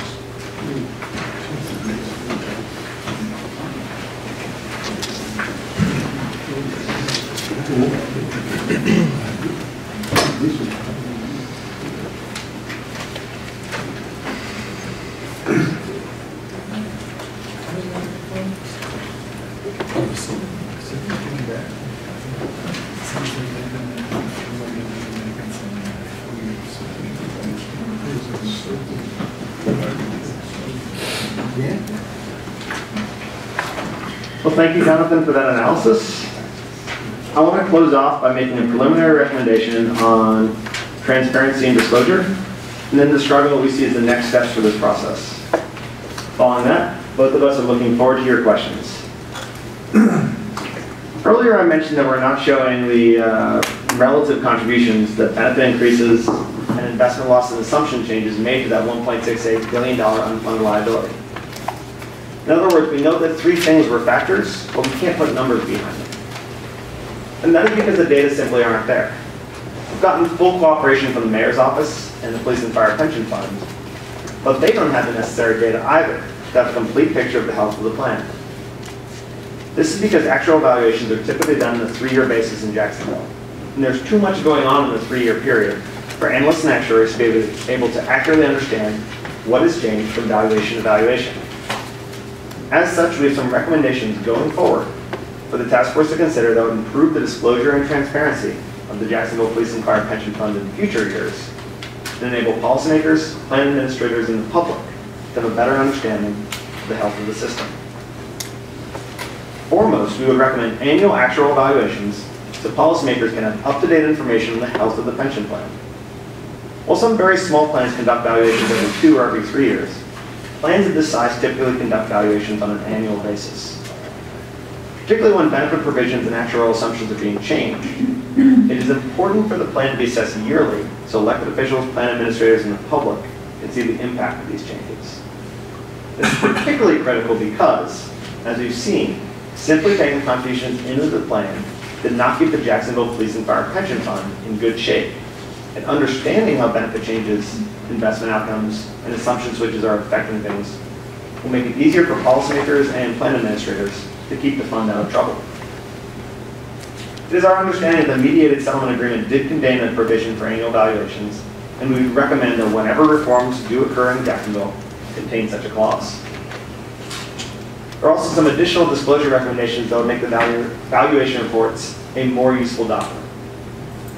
First, Actuarial assumptions and methods should be consistent from year to year and only be changed after an experience study or after a clear reason with clear debate. Furthermore, once changed, plans should use the new assumption going forward rather than switching back and forth. Second, Is that not being done now, or they're switching back and forth? there was some use of market valuations and some use of smooth valuations on terms of how assets are calculated. Now, there's arguments for doing either one. The problem is that when you go back and forth, it makes it very hard to track exactly what's happening. Second, each valuation should have a detailed list of actual gains and losses for that year, and breaking it down between investment gains and losses, benefit changes, contributions, and other actuarial assumptions. So if the plan ends up better off or worse off than expected, it's critical that you have an idea of what exactly happened. Are some of our assumptions not working? Are we setting policies the wrong way? You need to have a track record of that. Third, each valuation should have projections of liabilities, assets, payroll, funding levels, benefit payments, and contributions going forward for at least the next 30 years. This is something where this is a bill coming due that's going to be over the next decades, and having those projections will enable policymakers to have, on a consistent basis, to have that information. For some of the analysis done around the mediated settlement agreement and the Civic Council proposal, we've seen these projections done, but it would be better that every valuation have it as a matter of course. Fourth, current and past actuarial valuations should be easily available on the City of Jacksonville website, along with investment reports and experience studies. And key data should be directly available on the website so members of the public don't need to dig through actuarial valuations. So this is both about getting the complete data available to analysts and trying to put the data together in a way that people who don't have the time or inclination to dig through an actuarial valuation can get it on their own. These steps will greatly increase the information available to policymakers, plan administrators, and the public, which will improve policy decisions and help keep track of and possibly prevent future out-of-control increases in unfunded liabilities. We are looking forward to continuing our analysis of Jacksonville's pension challenges. Beyond simply looking at the numbers, we aim to continue talking to stakeholders, including elected officials, members of city government, plan administrators, public safety officials, members of the public and press, and good government groups. We also intend to make all our testimony and presentation material available not just to the task force, but to the public. And my understanding is that both these slides and these prepared remarks, as well as Jonathan's, will be available on the City of Jacksonville websites, either already or shortly. And as a quick note on that, the previous slides that I showed in my first half were a prior version of the slide deck. These are the correct version and should be the ones used. As part of this effort, we understand that the task force will be having an open meeting session next week where interested parties throughout Jacksonville can suggest proposals and plans, offer comments, and state their key priorities on this issue. We would welcome a broad and representative set of ideas. We will be in attendance and will make ourselves available for questions, but do not plan to offer any prepared remarks. This will be an opportunity for us to listen rather than to speak. We have seen a tremendous interest in smart reform in Jacksonville. Different groups will disagree on precisely what that means, but we anticipate that an open, deliberative task force process will be able to take the best ideas and turn them into recommendations that all the major stakeholders can support. Jacksonville's pension challenges, $1.68 billion in pension debt and skyrocketing contributions, need a smart, comprehensive solution that will be fair to both workers and taxpayers. We're excited to work with this task force, the mayor's office, the city council, and the police and fire pension fund to find that solution. Thank you so much for this opportunity, and we look forward to your questions. Thank you. I have some additional things that I'd like to say, but I think I'm going to wait until you all ask your questions if you have any, because I don't want to confuse it. So, from the task force, the floor is open for questions to either David or Jonathan. Rob? Thank you, Mr. Chairman. I've got some questions on the pension obligation bonds. No surprises to me in terms of when you have assumed investment returns that are either more or less than the cost of the bonds, that if it's less, obviously the pension obligation bonds don't fare well. If the assumptions are more, then they obviously do better. That's not a real surprise there. I guess curiously on the comments about you should set 6% in the future, the numbers themselves in your calculations of underfunded by $160 million or overfunded by 100 million, well, those numbers are, I can write them all down. If you ran without the pension obligation bonds and you ran a calculation of the unfunded liability under those investment returns over the same period, i.e. 4.5% or 7.25%, etc., isn't that the more accurate way to compare the results of a pension obligation bond? If you did not fund a pension obligation bond, you simply invested the funds under those investment return assumptions, that's going to produce, obviously if it's less than the assumed return of the fund, it's going to increase the unfunded liability, I think. And the question I have is, if you are at a 4.5% assumed return without a pension obligation bond, is your unfunded liability end of the period more or less than it would be if you did not use the pension obligation bond with that assumed return? I'm assuming the answer is going to be, again, if it's less than the cost of the bond, you're going to be worse off. If it's more obligation money, maybe I just don't know. So I think what you're asking is a little different than that. The answer to your question as to if you don't issue a POB, you get That's 1, 2, 3. So let me start again. The answer is the unfunded liability and the funded ratio without the pension obligation bond issuance will be dramatically worse without the pension obligation bond transfer of funds. But your overall cost will be greater because of that second mortgage. So the unfunded ratio or the funded ratio of the plan will be worse, but your expenses will be more because don't forget you're still paying off that second mortgage while you're also on the hook for the new unfunded obligations that the plan is accruing in the lower than expected return scenario. Understand. But I would assume in the analysis you would include in that cost the amortization of the bonds. If it's a 25-year life or a 20-year bond, you would include the amortization of the bond in that calculation. So the total cost to the city, I guess said differently, it's the total cost to the city under a pension obligation bond, under your various investment assumptions, I think is always going to be worse under the pension obligation bond as long as... The total obligation of the city for the $1 billion case is always going to be 1.8 billion because those are fixed. There's some fixed factors there. The first fixed factor is the cost of issuance, 5.6%. The second one is the notional amount, the $1 billion. The third is the term of the bonds, 22%. Then there's the schedule, the amortization schedule you're paying off, which we assume is flat. And for the entire life of the 22-year horizon, that's always going to be 1.8 billion. Well, I just, and then we add that to the anticipated ARC payments over that period as well. So you issue the bond, your ARC payments go down, your bond payments go up, you add them together, and based on that rate of return that you end up getting, possibly your ARC payments will not go down far enough to outweigh the bond payments. Okay, but if you considered all of that, because you only gave us a piece of the answer in terms of what's the effect on a pension obligation bond, you would say at the end of the period of time, it was 7.25%, which is more than the 5.6% on the bond, we're going to come out ahead. If we're at 4.6% or 4.5%, we're going to come out behind. But is that ahead or behind either doing the pension obligation bonds that just funded through, or just funded through normal course? That's my question. Yes, that's ahead of not doing the pension obligation bonds and simply funding it in some other fashion without financing the cost via POBs, correct. So the answer always is it's the assumed investment return. If the investment return is more than the cost of the pension obligation bond, you're better off doing that. If the investment return is less than the pension obligation bond, you shouldn't do it. The simple answer is yes. And if the city wants to be in the business of market timing, then consider it.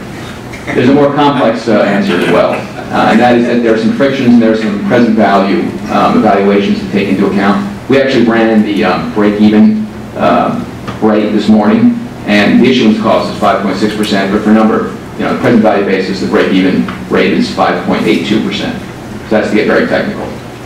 So I think what you just said was, if the investment return is 5.82% or greater, you're better off with the pension obligation bond, and of course we never know, only benefit of hindsight does know that. If it's less than 5.82%, that's actually, I guess surprising to me, because if you don't use the pension obligation bond, you basically have to get the assumed rate of return in order to break even without the pension obligation bond. Yes. One more thing, one more variable to throw into the equation, that is volatility. If you hit the 5.82%, but your first year lose 10%, I don't know if you're a poker player, but if you lose 50% of your chips in your first hand, then you win 50% of your chips back on your second hand, you're not even. I understand. Right. There's a significant risk associated with those bonds. I understand. Okay, thank you. Some of us are just still sort of fathoming that, but thank you, Charlie. Well, thankfully, we'll have these to think about beyond this meeting. So. You're the guy I want to invite to play poker. Yeah. That's why I done it. Other questions, Greg? Thank you. Good morning. That was spectacular, by the way. Thank you very much. You used 22 years. Is there any magic to 22 years? And two, I think the goal is 100% funding over some period of time. Is that a realistic goal? So let me answer the first question, and I'd like David to answer the second question. The first question is, 22 years is okay. There's no magic to it. If you were to issue them over 30 years, you can issue, most of you guys have corporate backgrounds, you could issue a corporate debt 20 years. Tax-exempt bonds, municipal bonds, you could issue at 30 years, pretty standard. If you were to issue the POBs 30 years, then the cost of issuance would go up. If you look at Stratford as your proxy, I looked at the yield curve on the Stratford deal, and it was about 6.2% on the long end. So obviously if you issued them over 30 years instead of 22, you get more of a tail, and that would weigh it a little bit, tick up on the cost of issuance. But there's no magic to it. Well, and we would say that 100% funding over a reasonable time frame is the minimal goal that any public plan needs to have. There's some experts out there who argue that when times are good, your target should be above that. So that the target should be 120% funded. So then when you have a recession, you hit a 20% loss. You're back down to 100% funding rather than treading water at 80 or 70 or 60. Charlie, I'd like to come back to your question just for a minute, because I think you said a 5.8% return. If you assume that, but if you looked at those numbers over the 10-year period, the historical rate of return was 5.7% of the pension trustees. So that is a takeaway for me. You're not. It's not a good bet, Jonathan. So. I understand. Right. Yeah. Sure. Yep. Thank you. Thanks very much, Mr. Trichter, for that great analysis of fees, asset allocation, and return.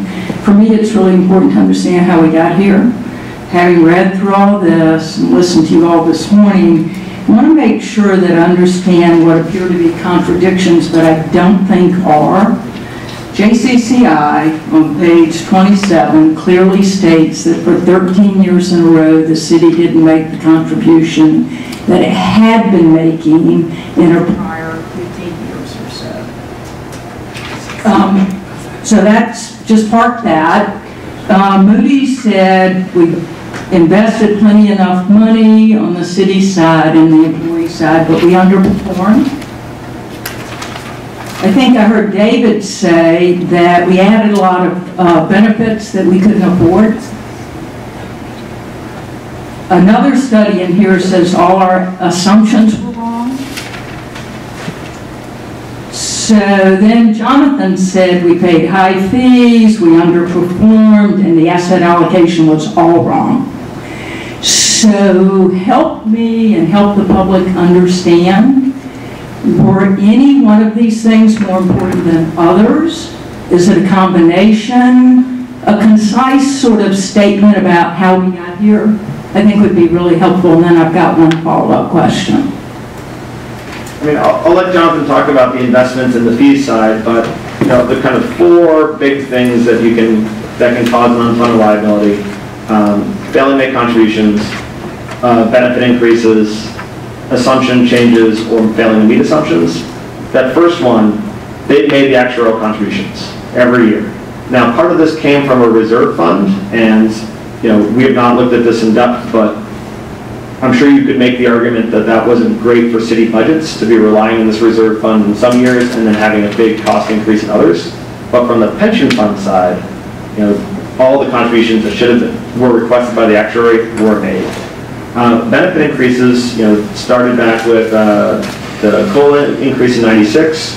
We had the addition of a drop program, which gave a number of guarantees to workers and actually pushed the effective retirement age down. So that added costs. We had the increase in the multiplier, and then finally we had the increase in death benefits. And all those things both added to the unfunded liability and increased costs going forward.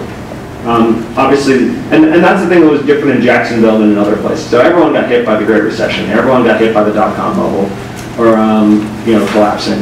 The thing that happened in Jacksonville was first those benefit changes, and second, the fact that you went from an 8.5 rate of return assumption, which was definitely on the high end of what we see in state and local plans, down to a much lower rate. Before Jonathan, I'm sure on the confusion between the JCCI study, I think what happened, correct me if I'm wrong, if you have a long investment horizon, you think you're going to have good years and bad years. But in the city's case, there was a reserve, not of city general fund dollars, but of an excess deposit with the police and fire pension fund. So they took that excess, instead of over the long term where it would balance out good years and bad years, they used the good year profit to subsidize. So that's what they didn't get the benefit on both sides of the line. Is that fair to say, Joey? Is that anybody know the answer? Okay. All right. Anyway, that's what I think happened. But the payments themselves were made. Was the source of the payments. Technically, Bill, I don't think it was excess contributions to police and fire. I think it was a reserve fund that was intended for emergencies in the event of a hurricane or natural disasters. It was the city's money that they used rather than revenue contributions in certain years. And that could be bad budgetary practice. Just from the fund practice, the money went in. Can't hear you. From the fund's perspective, the money went in, and so whether or not it was good budgetary practice to use that reserve fund that way, it didn't hurt the funding of the pension fund, is our understanding. So I'm not sure how to answer that question, right? The answer is we can't tell which of these things we can't tie data to many of these things. Yes, the fund is paying too much in fees. That certainly isn't the primary cause of the fund's issues. Yes, the fund is overemphasizing risk. I mean, it's 75% equities, 25% fixed. And when I say 75% equities, I'm being kind. Some of that is real estate and energy MLPs and kind of things that we think about as alternatives. That's a lot of risk for a small fund, especially one with some liquidity issues. That's not the primary problem necessarily. It's not excessively out of whack with some other public pensions. I'll give you one more example in my non-answer. But it's an explanation of how hard it is to figure out how to tie data to some of these things. So David made the point that on two separate occasions, decisions were made to lock in market values of assets at a time when the MVA, the market value of assets, were larger than the actuarial value of assets. Two separate occasions. What's the impact of that? You're effectively cutting off the deferment of asset gains that act as a soft landing in the event of market downturns. Fund did that twice. Now, how can I assign a data point to that? I can't. But we know that things like this all contributed. I hope that's a okay non-answer. Well, to make two other points. So first, public plans can invest their way out of it. Out of these problems. That really, when you got severe funding levels, simply improving how you invest your money, getting better returns, lower risk, better fees, that's not going to solve the problem Jacksonville is facing. It, however, is a very, very good thing to do. This is an area where public plans across the country, well-funded, poorly funded, should always be looking to improve. And then second, to go back to Jonathan's point on taking those expected gains and pulling them forward by changing how the valuations were done. Symmetry is an important part of running a successful defined benefit plan. You need to treat your gains and losses symmetrically, and when you don't do that, when you use them to pay for benefit increases, you lose that symmetry, and some of the plans in the worst trouble in the country, that's been part of how we got there. Thank you. Other questions, John? In the costs, the 78 basis points that the Police and Fire Pension Fund is paying for administration and investment management, is that simply investment management, or does it include the active administrators that are here in Jacksonville for the plan? It's all in. The investment costs are about 51 bips. So you do the math, it's about 20-something on the administrative side. Is 27 bips fairly high for the administration of the Police and Fire Pension Fund? Yeah. And is it unusual for police and fire pension funds to not only be the impartial fiduciaries of their fund, but the partial negotiator of benefits for their participants? Is that also unusual? So here's the problem with answering that question, right? We can tell you what we've seen and we haven't seen, but we've really made it very clear that we have no dog in the legal issues that some of you guys are wrestling with. And to the extent we weigh into them, we feel like our value is going to be diminished. So let me ask you, do you really want me to answer that question? It would be helpful to answer, because you and I have talked about it, give John an idea of some of these administrative expenses.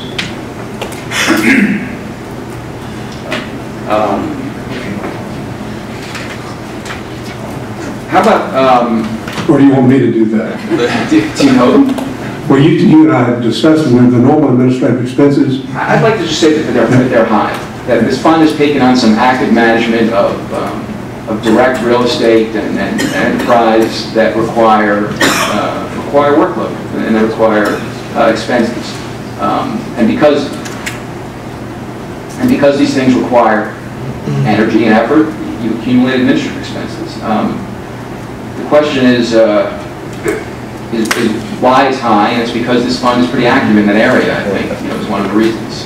It does these kinds of deals, these kinds of things, and that does, for better or for worse, that increases your administrative fees. How effective have they been in their real estate administration investments? Let me answer that question directly by saying, I don't know. But if you look at scale, we're talking about a $1.7 billion unfunded liability. And if you look at the scale of the real estate deals that I've seen and I've examined just peripherally that the fund is engaged in, we're talking about a nominal amount, right? A very small amount, and so it's immaterial.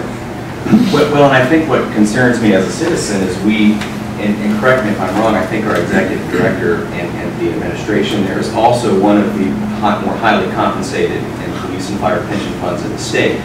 And I think it would be fair to say we're overpaying for underperformance as we've seen in the investments. And there are greater concerns long term, whatever benefits we agree to this year. These are ongoing concerns. And again, we have state statutes governing an independent police and fire pension fund, state statutes 175 and 185, which allow for us to retain premium taxes here to help contribute for a fund like this. But nonetheless, having the independent fund carries some additional risks, and I think we're seeing those additional risks. And as a task force, I think we have to think beyond the current fix. We have to think about long-term, systematically, are we setting ourselves up for failure again? Because these are great concerns. Some of those expenses are legal fees and lobbyist fees and administrative fees, which is, that's part of my remarks that I want to come back to. Chester. What would be the impact of just make additional payments to pay down the debt obligation? Would it be similar to an exit bond? We're not hearing the question. I wanted to know what the impact is. What the impact of making a higher debt payment to pay down the debt obligation. Well, next to the pension obligation bond deal,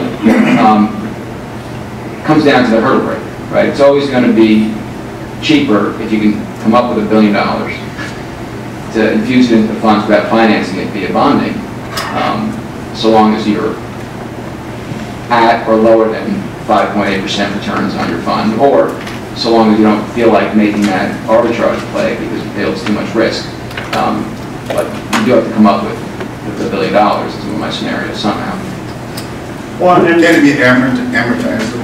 So, I actually think that's a terrific question, because one thing you see when you see bond analyses, you see two things. So one, you see that one number, and that number encompasses two things. One's the effect of, what do I think I can invest at? What do I think I can borrow at? But the other piece is that bonds are traditionally paid on a more level basis than pension funds, which are funded on a backloaded basis. So when if you took that same bond payment schedule and ignored actually borrowing it, but just paid that into the pension fund, which I think your question, you're going to front load your costs, and it's going to make your long-term costs much lower, because every dollar you put in, you're now investing. And I think that's something that's often lost in these discussions. We have, and I want to make it clear, the Jacksonville Police and Fire Pension Fund payment schedule is actually less backloaded than we've seen in a lot of places at this point. It's growing at 3.25% a year. That's less than we've seen in other places. And it's on a closed, I believe, 23 or 24-year period. We often see it as an open period. So it's better than most plans. But virtually all of state and local pension plans pay for their pension debt in a backloaded manner that puts a lot of those costs off. It means that it takes a very long time to get to fully funded. And means that eventual price tag is larger, because you've lost investment year after investment year. So something like saying, we're going to come up with a additional money going in. We're going to amortize it over a period of time, just like we would have done if we were issuing a bond. We'll improve the funding of the pension plan. A little clarity about numbers. You said 3.25 for what? So, because you said a little bit earlier that the unfunded liability was growing at 7% per year. So relate those two, the 3.25 and the 7%. Yeah, so it's the liability itself, which includes the unfunded liability, grows at whatever the rate of return assumption is per year. So in this case, 7% going forward once the full assumption changes going up. The payment plan goes up as a share of payroll. So whatever your payroll growth assumption is, the actuary comes up with an amortization schedule that's going to incorporates those expected investment gross and the unfunded liability, and is going to ramp up as a share of payroll to keep that consistent. When you have a payroll growth assumption that's beyond what's actually going to be expected over the next 5 or 10 years, you're actually going to experience larger and larger shares of your city budget going into pension costs, even if all other assumptions hold true. And to repeat, this is a broad diagnosis of how we see pension funds doing things. We actually see the Jacksonville approach is better on these metrics than we've seen in other places. I think that it would be helpful as we sort of move forward and think about different ways to be smart and solve the problem. If we have a little bit more visibility, and I don't know if it's a stacking graph or some apportionment of how these different problems have created this massive unfunded liability. I mean, we're talking about potentially decreasing employee benefits. It's helpful before we have that discussion to know, well, what is the extent to which those increases in benefit levels really brought us to where we are today? We've heard people talk about the fact that they did, but I'm curious to know, what percentage of our problem is attributed to benefit increases versus administrative fees and expenses versus assumptions and rates of return. I mean, I know you guys have been looking at where we've gotten to this point, but has there been any sort of apportionment of those problems? And can we see that? Unfortunately, I don't think the data exists to answer that question. And I think it's really the problem of doing evaluations every 3 years. There was one analysis done, but it's only unfunded liabilities since 2000. And it, is a best guess. But, without doing kind of annual evaluations, it's hard to apportion what's changed between, a lot of things happen over 3 years. Benefits get changed. So in terms of the data that we've, been able to get from the city, from Harmon Welch, and from the Police and Fire Pension Fund, we can't answer that question now, and unless we're able to get more in-depth data, I don't think we'll be able to answer that question. Well, just to expand on what Kirsten said, perhaps a better approach, because from what I'm hearing, David, you sort of went through the two approaches, the mediated settlement approach and the civic council approach. And you sort of identified what changes this would have in the future obligations and future debt. But perhaps we could quantify, because the two approaches don't seem to be that far. Essentially, you're changing some benefits, you're increasing the employee obligations under both plans.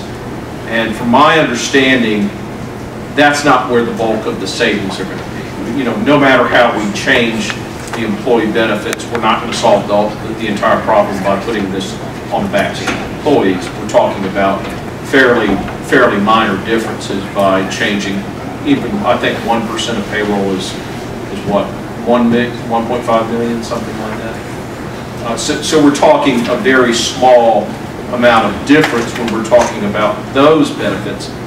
Although what I'm hearing is, and you didn't bring up the 20-year pension, which in my understanding is probably the most expensive part of the current pension program, and which both plans, the mediated settlement agreement and the civic council proposal,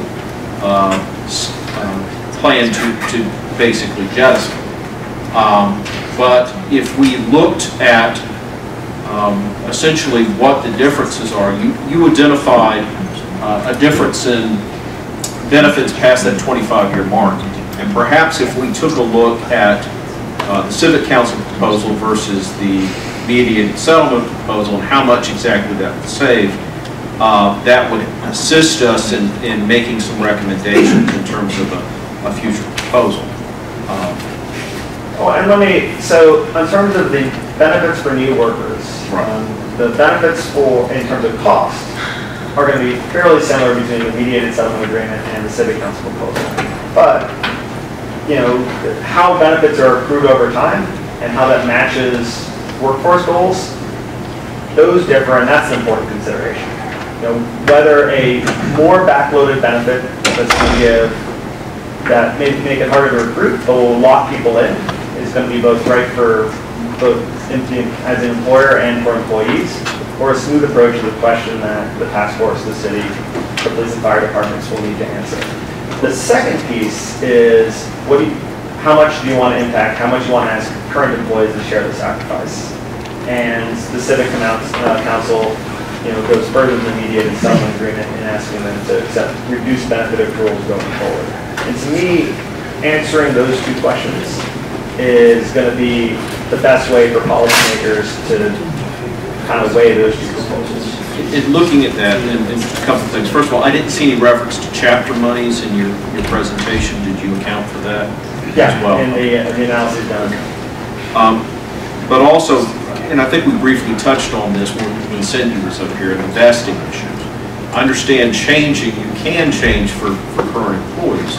The question is, what would the cost be?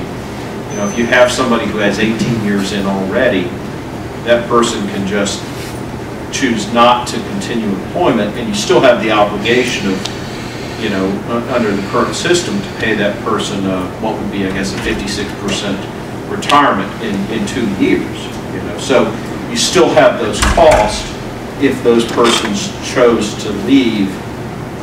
For instance, if the benefits were reduced substantially enough that individuals made those decisions to basically opt to stay with the current benefits. And they can do that, I believe, after 6 years when they're vested.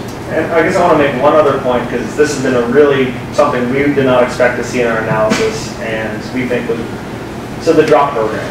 You've got a benefit, you've got a core benefit that caps out at 30 years. If I work after 30 years, I'm not getting anything more in a retirement benefit. It may make sense for me to leave the workforce because I'm working for, at that point, 20 cents on the dollar.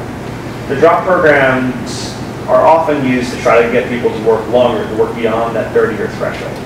What we saw instead in Jacksonville, looking at the drop numbers, is actually it caused people to push forward their retirement. So people tended to want to retire after about ages 57 or 58. When the drop program got instituted, they retired at 52 and then worked till 57. So, something that was meant to have a given workforce impact, and actually I would have expected to see it have that workforce impact, did not seem to actually cause those changes.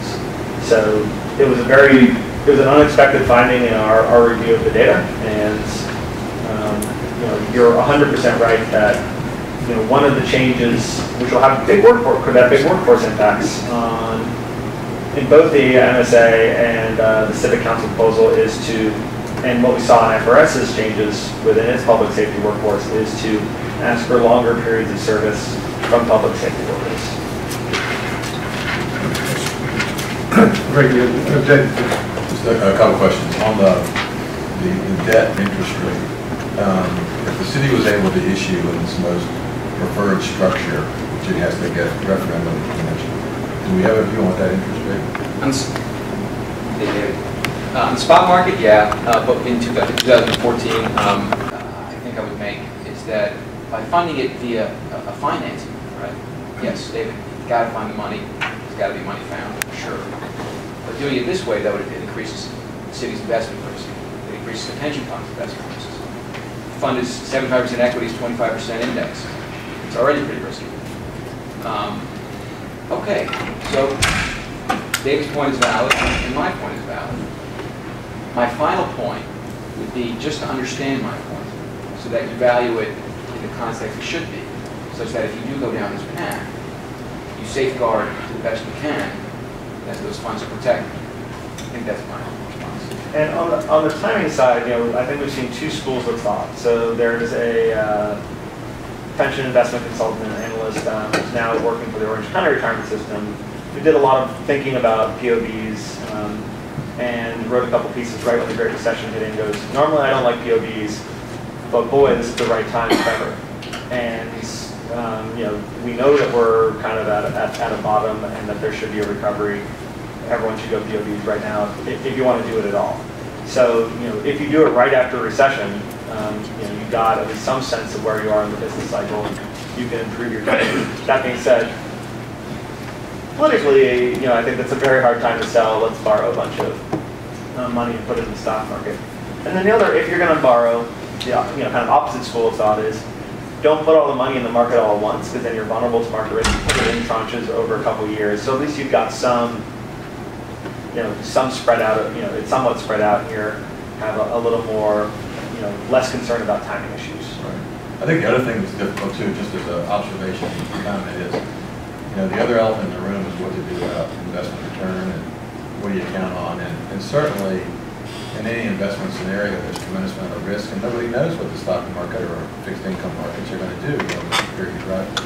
But as we think about that risk, when we think about the concerns of dealing with that risk, that's also very much central to how we look at the cost of the pension plan.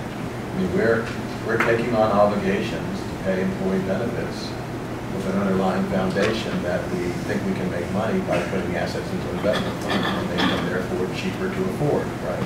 So there's got to be a little bit of, in a holistic fashion, an ability for you to help us connect the dots between you don't want to take investment risk, but you've got to rely on investment risk to be able to pay for the benefits, right? So how do we tie those things together in a way that's sort of comprehensive? I think when we narrow in on the focus of financing the pension fund, you get into these certainly some rational and valid thoughts about how pension obligation bonds can work. But when you look at Moody's report and how much we already owe as a city in concert with our accrued liability, we're on the high end of the spectrum of city debt. So we exhaust our existing debt. We eliminate our ability to use that debt for other city projects. And there's a lot of other objectives we have as a city. So if we're a family, we're saying we're not going to feed our kids well or send them to college because we want to retire. And I think we have to look at a bigger picture of who we are as a community before we take on that kind of a debt obligation. A couple of questions and comments. Well, I agree with all the discussion about how did we get where we are today. In my own somewhat simplistic mind, I think there's sort of two ways to look at this. One is the unfunded liability as of today for what we promised in the past. And if you just cut that right there and say and your first objective there was to figure out a plan to pay down the unfunded liability. That's a piece of that. That's a very important piece of that. And your number three objective I'm paraphrasing, I know, was to figure out fair compensation for public safety workers.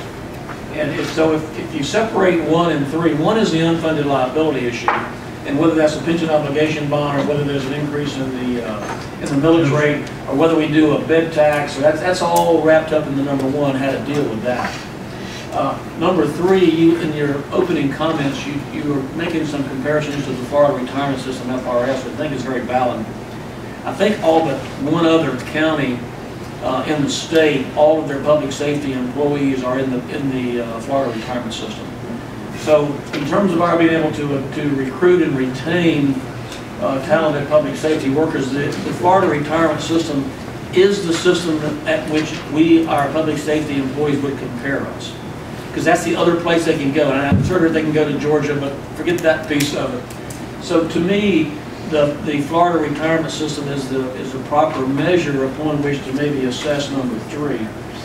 Perhaps the complicating factor of that is under the Florida retirement system, I think, if I'm correct in this, the public safety employees do participate in Social Security.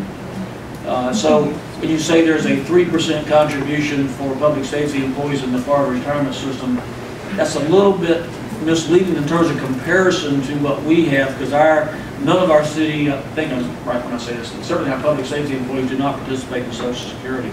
So there's a 6% contribution the city is not making to Social Security, and conversely there's a 6%, I'm going to number off a little bit, a 6% employee contribution not being made by our public safety employees to Social Security.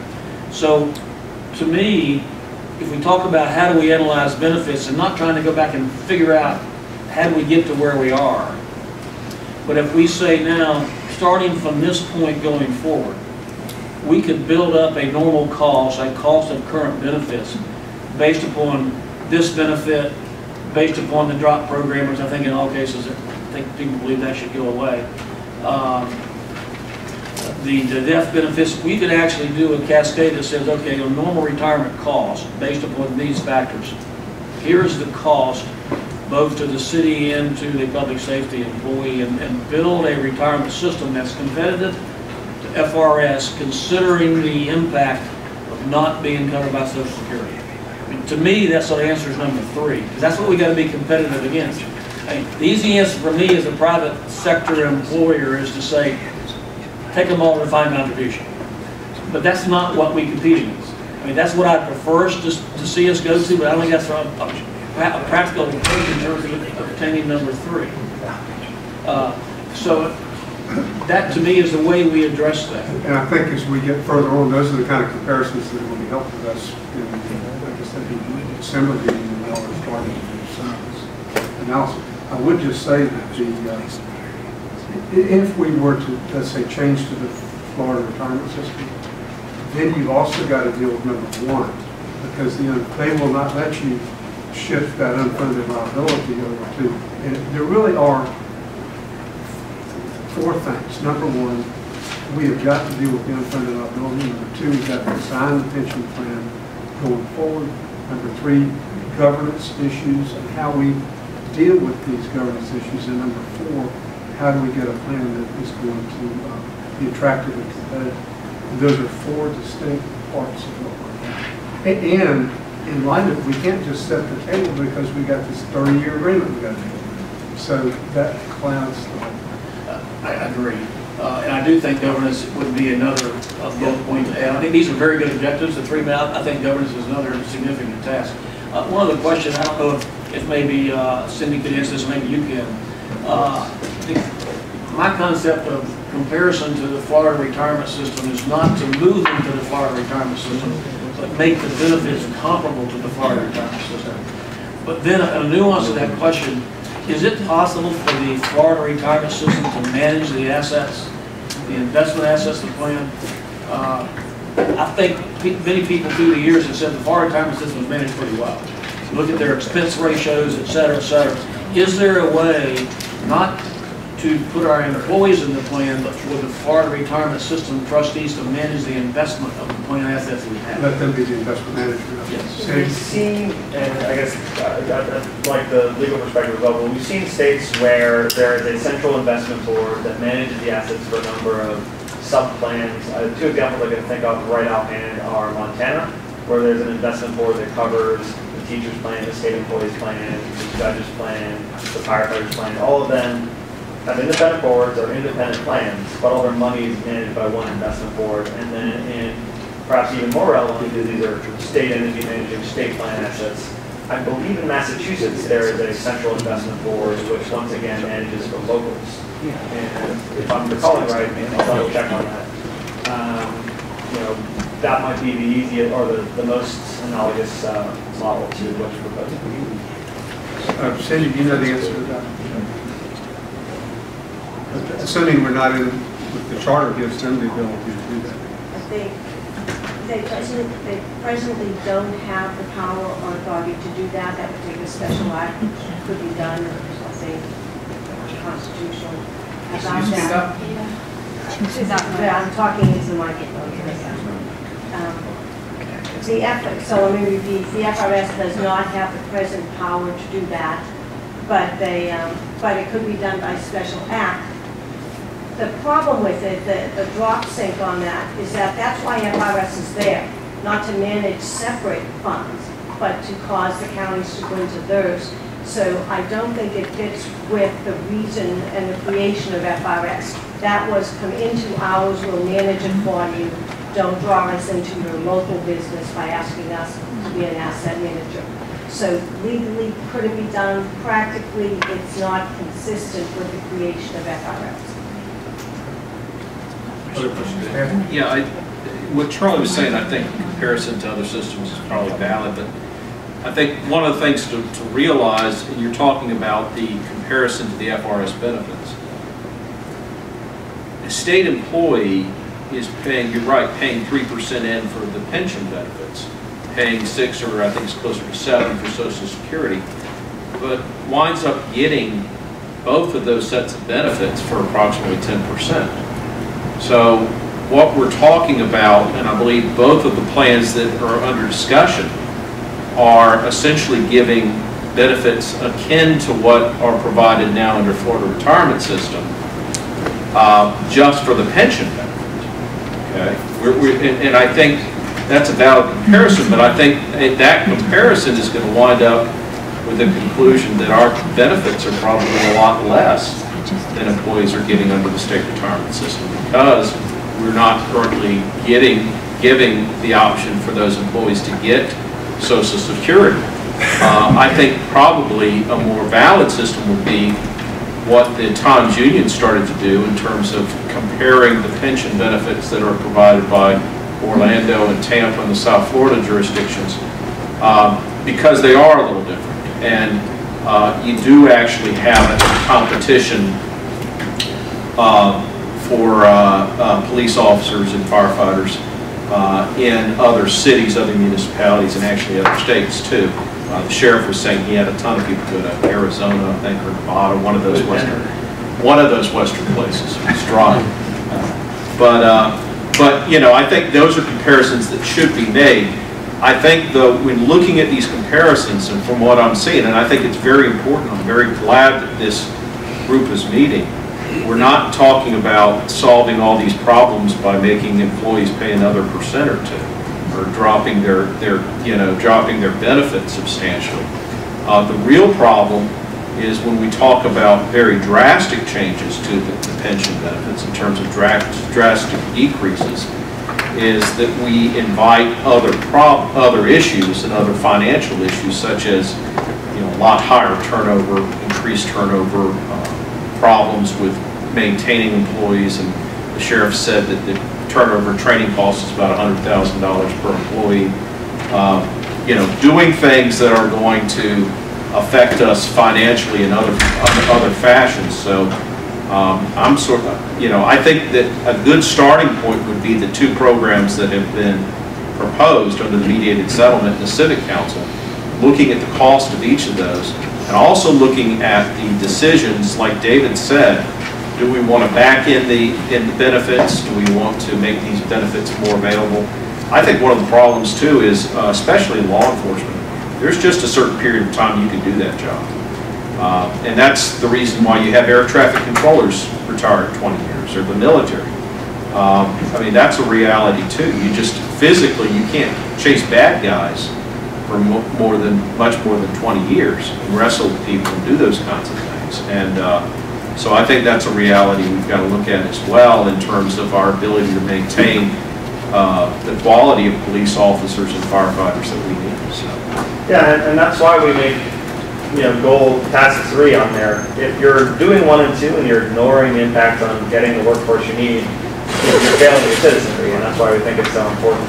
We are in the process of collecting the data for those comparisons. I would say my recommendations on disclosure and transparency could be applied to many other cities, perhaps basically all of them, since we're, the disclosure there is subpar as well. But we're in the process of trying to find it. And then to, I guess, touch back on an earlier point, 2 and 3 are pension policy issues. By and large, task 1 is a public finance issue. Where do you find the money? There's some nibbling around the edges on benefits that you can do, the 2% increase in employee contributions or changing the multiplier going forward. But the bulk of 1 is simply a public finance issue. Sure. Yeah, on that one, if we're going to seriously look at the BOD, can you all run some scenarios? So, for example, if we did that, what if the investment environment was the 2000 to 2002? We got those kinds of returns. What kind of effect on the city's budget? Or, heaven forbid, a 2008 collapse? What kind of effect on the city budget? Because I heard Steve Albertson say last time we met that part of the risk in that is if you have some really bad years, have a very negative effect on the city's operating budget. I think it'd be really important we understood those scenarios. So this first scenario that I modeled included the past 13 years of the fund's returns. That included 2008, 2007. Yeah, but my question was about the effect on the city's budget. So you want us to model what would happen in the city's budget and their revenue? Right. What hit to the city's budget if we had a really bad couple of years? So, I think the question is as to the ability of the city to service the debt on the COBs in the event of a downturn. So that's actually outside of my model. But it goes to David's point about that public finance. But the city, I think 2 answers. The city has their own 5-year or 4-year or 5-year projection, financial projections, where you can look at. Well, I looked at them. They've got deficits for the next 4 years, right? Increasing through 2018, if I remember correctly, Glenn. So the answer is, if you hit a market downturn, then you're going to have more deficits. If you pile on 80 million more in debt service on top of the deficits going out to 2018, it's additive. I think currently the city's paying about 60 million in debt service, according to the financial projections that I've seen. Although you have to ask Glenn, because I wasn't clear if that was just GO or if that was just that included revenue. But I think he said it was all in. General fund. General fund. So this would be a general fund expense as well. So it's 80 million on top of the 60 million they're paying now. You could add that to the future. The city's future financial projections, and I think your budget gaps would double in 2018 based on my recollection. That's 18. They would triple and back to 14, 15. That's just my recollection. So you can look at the impact. Could you all show us that on some slides when we come back? Yeah, it wouldn't be hard. I'll just take your data. I'll just take your data and I'll pile on the debt service. We'll see what the new gaps would be, the new budget gaps. Yes, and pile on the kind of arc changes in that scenario too. Yes, and it's very easy to show the arc reduction. That's right. Yeah. And could you show it if we didn't have any bonds, but let's say we dedicated 2 mills, we had a commitment as a community to dedicate 2 mills to pay down the unfunded liability over 20 years. What would the comparison show? And I know you don't have the big pop going in, but over the life of the 20 years, let's say you commit to do that, that's $90 million a year. Just $1.8 billion. Right, so this would be above and beyond the ARC payment, so it's an additional way of paying this off faster. So you pay the normal cost out of the out of the normal budget, and then you say, we're going to dedicate an additional 2 mils to fund the unfunded liability over 20 years. I think we can do that, if I understand it correctly. So what is the answer to the increase in millage rate we're currently having? What amount of that is being apportioned to this problem? Do we have an idea about that at this point? Well, the millage, Joey or Glenn might know that. It's because each millage rate, each mill is about $45 million. That sounds pretty close to me. And if you think back, the contribution that we're making in fiscal 13 that we just ended was about 121 million. For fiscal 14, it's 148 million. So that would be about $500,000, it sounds like, is directly resulting from police and fire pension contributions alone. And as I recall, the normal cost was about 45 million of that. So that you had to go into the unfunded liabilities. It was $80 million is what y'all said. So the answer to that question is in terms of the millage? It's about 2 mils. All right. The other question is we're looking at 12 data. Is that calendar year 12 or is that fiscal year 12? Fiscal year 12. Is there more current information than that relative to performance? And what, I guess the answer is, the question is, what is the sensitivity to better market performance? We should have a much better return than what we're looking at in this past period. So what was it? Do we know? Anybody know? What the fiscal year 2013 returns were? What? No, that. I'm sorry? Yes. We just had an argument over this. We just figured out it was... For police and fire, mid-14s? Yes. That's exactly right. Mid-14s. Now you're going to ask me if that's, better or worse than the S&P or better or worse than other funds. So we know what it is for the police and fire in 2013, but I don't know what it is for some of the other comparison funds that I found in the past, because at this point I'm not as close, and their data isn't close. So it's a pretty dramatic increase from what we've seen historically. We just talked about 6%. So what has been the effect of that? What would be the effect of that on the unfunded liability as a result of that variation? The unfunded liability will change due to the 14.5% returns in fiscal year 13. But the fund hasn't given us new data. It's not always a linear relation because the liabilities have increased as well. So it's an actuarial calculation. And I guess the one other piece is that because things are smoothed over time, you see that impact over the course of 5 years. Yeah. I have one more. Along your line of question about the 2 mil increase in property taxes. Could someone, I don't expect off the cuff here, but give us an explanation of what would be required to increase either a sales tax rate or for example, the bed tax that we have? You're talking in terms of an amount for property taxes. There are other sources of funds. I'd like to understand what other sources are required to do that. Good question, too. This reflects familiarity. I'm sorry to say there are very few other sources. Other sources are dedicated under law to certain things like the bed tax that can't be used to pay down your pension. Your sales tax has been granted that you might have a 0.5% left, I'm not sure, of an infrastructure capability. It also could not be levied to pay debt. So what you're talking about is the GO obligations, really what you have in terms of your tax abilities. Now you can shift money around. If you're presently spending general funds on any of these other matters, then you can max those taxes out, freeing up your general funds. But in terms of a direct dedicated tax, you don't have anything at your fingertips that you could issue debt on, which is why the pension obligation bonds are a different way, and why the gentleman I'm talking about the type of rate that issue on your bed tax or things. I wasn't actually talking about issuing bonds to secure But collateral. still using the taxes. Increasing the tax and dedicating that to this without making. You don't have any authority to do that, so it's only if you're spending general fund money on that you can switch, and we've done that in past years. But I don't think there's anything available right now. Is there a limit to the millage rate, a state mandated limit to how much the city can raise the millage rate at all, and can that be given to pension funds? There is. Yes, you can give the money to the pension fund because you can pay your general debt with that. And you have, I think they went up to 11.5 right now. And you have up to 20 mills of consolidated government. Now, there's some analysis you want to back down, probably 2 or so, because we get money from JPA. That can be considered in certain circumstances a tax.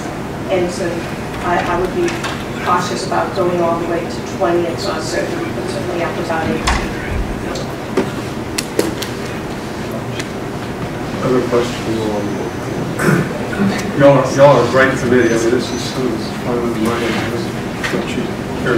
Just, and this may be you, Mr. Shah, but you said that you had some figures on the administrative cost.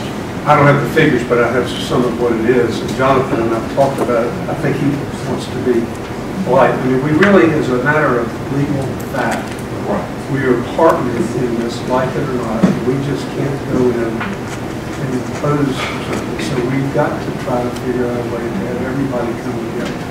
So, but these costs, they are expensive.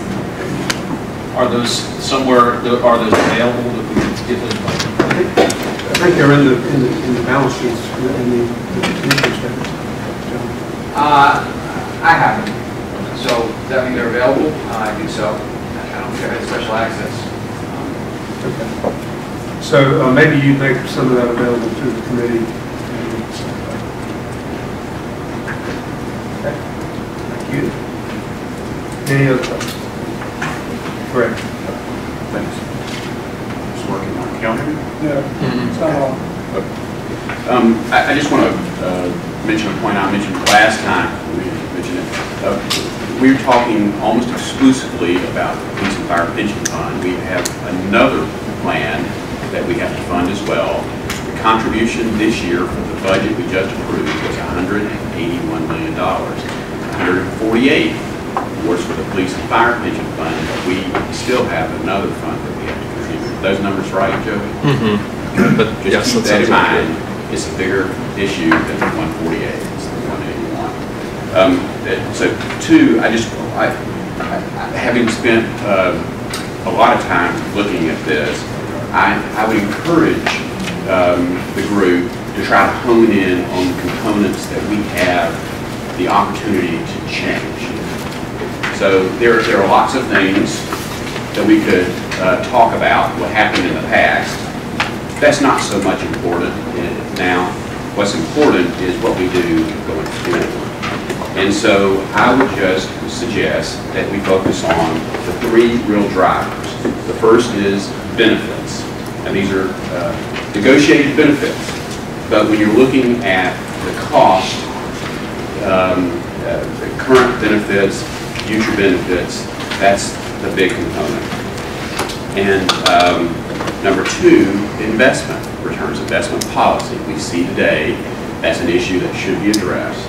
And so I think we need to look at it. So it's policy, it's management, it's execution, but it also includes administrative costs that I've been focused on for the last couple of years. And the third is contributions. So the contributions are going to be either from the employees or from the employers. That's essentially what happens. So when you boil it all down, it really, even though we can, there's lots of things we can talk about, I would encourage, Mr. Chairman, to try to really focus on the things that we can control. Thank you very much. Thank you. Bob and then Kirsten. Is there a separate solution to dealing with the 1.7 billion, segregating that from these things that we just asked? Yes. Can we make 2 separate issues? So your question is, and that's, I don't want to go too far out, Cindy. So, but I think the sheriff, for example, has talked a lot about trying to separate those 2 issues. But at the end of the day, there is one issue, whether it's an unfunded liability or a current liability. It's interesting, but not particularly different, because the dollars that we're going to have to contribute is the same. And I'd ask Cindy and Pew to comment on that. Legally, it's easier for you to pay down debt because you can do that pretty much unilaterally. And you can give additional funds, and that's a much easier thing to work out, and we have legal leverage to take those additional funds. Hence the separation. Well, the benefits and the calculation on how you use special chapter funds and all within the 30-year agreement, paying extra money down is not. And so I've always untied those so that council members have the power, should they choose to contribute additional monies to pay down the debt from these things in which we're in a legal forum in which we currently do unilateral changes. Exactly. But it would be fair to say that any changes in benefits will change the unfunded liability. Yes, and that's. But not because of the past. You still got this huge number that you've got. I would hope that we would not ignore the unfunded liability. No, I think that's So I think what would be helpful, I understand that you don't have the data to really put together the apportionment going back, but both with the mediated settlement proposal and with the Civic Council's proposal, they just gave us a total sort of savings or cost savings, and they just smashed all of those things together. I've asked in the past, and I'm renewing my request, that there be some apportionment that shows under the Civic Council proposal and the mediated proposal, where is the apportionment in that savings of those different, sort of the different components of those plans? Because I don't think that we can make any sort of informed decision-making unless we pull that stuff out. Because when you look at it all together, you just don't have a good enough understanding of where the real solution lies. Maybe where we need to get stronger. Do we need to get stronger in, the admin piece? Do we need to get stronger in the benefit changes? So we work with an actuarial firm, and I don't want to make promises for them, but I think we can do that. Thanks. Councilman Anderson, I want to be clear that I understand the areas you'd like us to focus: benefits, investment performance, and employer contributions. Now, my understanding is these are things that the city and the city council and the police and fire pension fund are obligated to make sure that they are keeping in mind so we don't get into this challenge. And a special task force like this, if we're simply doing what the current structure was already intended to do, we're replicating efforts. And I think that we need to be thinking longer term and structurally about how we put together a system that doesn't get us into this situation. If we're just coming in to do what should have already been done, then we're not making ourselves relevant. And our objective here is to make this task force relevant so it's never needed again. Can I respond? Sure. I agree completely. We need to make sure that whatever solution we recommend, the task force recommends, is a long-term solution. You're exactly right. It does take the future of the community into regard. I agree. The only point that I was making is that having spent enough time on this and being frustrated over and over and over again with it, that I caution the task force to not go down rabbit. Let's just really focus on the things that we can control and make recommendations, because it's for us to make any headway, we've got to move quickly. And part of that, Greg, is to determine what we can control, because I think there are ways of controlling things that we don't imagine yet that we can. And I'll speak to that in a minute. Dr. Akins. I think the mayor's plan effectively dealt with the benefit structure in that area.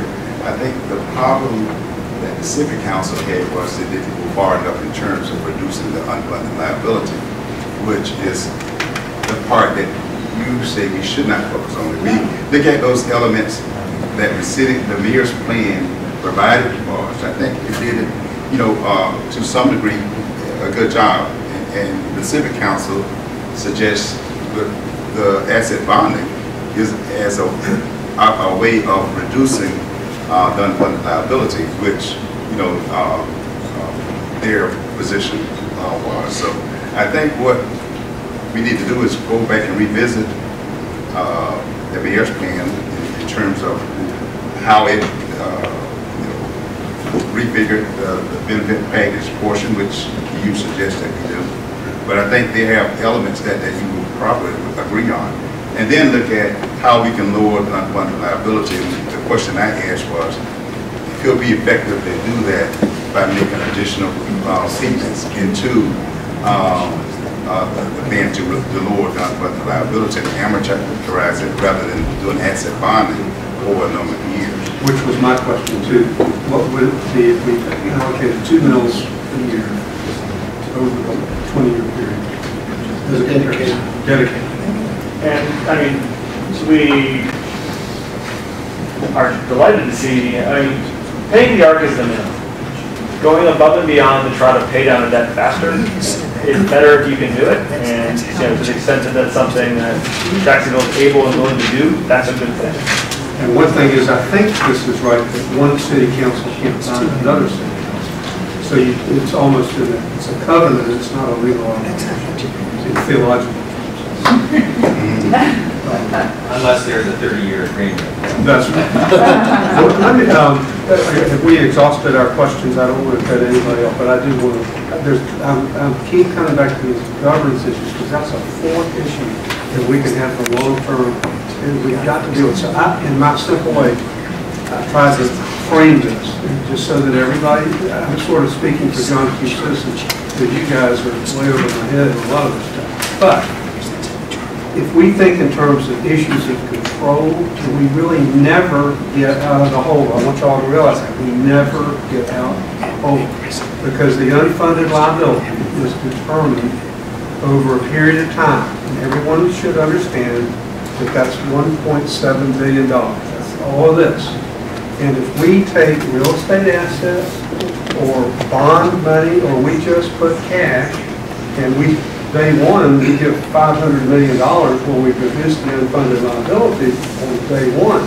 But if that is invested poorly, that unfunded liability never goes away. So it's a governance issue. And one thing, Cindy has been opposed, representing the city, she shared with me, to taking away from the city council what little control they have. If you give all this money to the pension board, then you're totally relying on their investment capabilities, their administrative expenses, etc. You lose all that control. So that, just so that everybody understands, that unfunded liability really never goes away, because I can't give you $500 million and say, okay, we've struck a deal and we parted our ways, and that risk isn't there, because that risk always is there. That's my simple west side way of looking at it. So that's the example with the money. The other example is the control as expressed by the administrative expenses. And I'm going to give you one example. The charter of the Jacksonville Police and Fire Pension Fund gives it the right to employ its own counsel. Every other agency, except I think the JTA has its own counsel, they must use the General Counsel's office. Every dollar in legal expenses that we pay that the Police and Fire Pension Fund pays to its outside lawyer increases the unfunded liability, because that increases the administrative expenses that you got to deal with. So every single legal fee we pay increases the unfunded liability. Well, it gets worse, because that means that that encourages litigation and disagreement, because lawyers like to fight. And so we get into a disagreement about some meaning of something, the 30-year agreement. So the pension board sues the city, or the city sues the pension board, and lo and behold, the city wins. Well, guess what? We paid Cindy's fees, but we've also paid the pension fund fees, even though we won. And if that goes to all the appeals, it's 100, 500. These are not insignificant dollars. And in the end, the taxpayer always loses. The taxpayer loses, because that, again, that unfunded liability goes up. You never get away from it. So what I want us to really be thinking of, and we've had legal advice that's sort of going back and forth, but I think we're in agreement now that we can amend the charter as it affects the Police and Fire Pension Trust only if the legislature does it, or if the city council does it. There's got to be a citizens referendum to approve it, or the citizens can have their own initiative by referendum. So one of the things we should consider, it seems to me, is what do we do going forward about this significant control issue, should we include something that deals with this government? I've asked, and I think Jim Lennon and I talked about it yesterday, the charter says that the city general counsel's opinion is binding on every agency. So it's binding on the police and fire pension trust, even though they've got their own lawyers.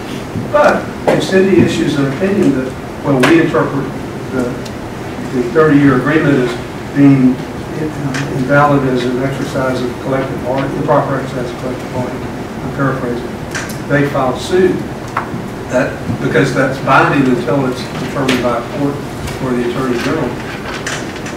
So we're going to have to look at a referendum down the road to change what I believe are important government issues. And that's the long-term side. And it hit me that, and that's not something they're going to like, so we still have to negotiate. How do you do that? Because we want to change, we want to handle the unfunded liability, we want to handle plan design, and we've got to deal with these government issues. That is a rant, I know it, but I feel very strongly about it. So, but John and Chuck. Yeah, but the mayor's plan did address governance and some of it. So it doesn't seem that they are just automatically rejected. That's hopefully that we can negotiate some of that. If they would like us to contribute a particular asset, then maybe we can trade off some governance issues. Chairman Shaw, I just want to make sure that I am clear, and other committee members may not be clear, but what you're asking is whether or not having an independent police and fire pension fund benefits participants of the pension fund based upon the additional expenses and underperformance that we think we're seeing, and whether that also benefits the taxpayer on a going forward basis. We are going to examine whether or not an independent police and fire pension fund is an effective way of managing benefits for participants going forward. That's ultimately the question, but I don't know that we can actually get there because of the 30-year agreement is the need to negotiate something to come out of this. So I think in an ideal world that would be correct, but I don't know. What are you going to say? I just wanted to point out, Dr. Higgins was saying this is the mayor's plan. This is actually the negotiating plan. And so I think that's important to note that there was a negotiated settlement that actually, because the mayor's first plan was actually quite different. But I think there was some effort to try to address some of those issues. But I don't know. The governance issues are, I know there's thorny issues, but I had some concerns about some of those things too. Other questions? I think we're really going to be successful in what we're about, but it's not going to be an easy path. But Bill, I see light at the end of the tunnel because what we're looking for is a hybrid between the negotiated plan and what the city council in terms of reducing the unfunded liability.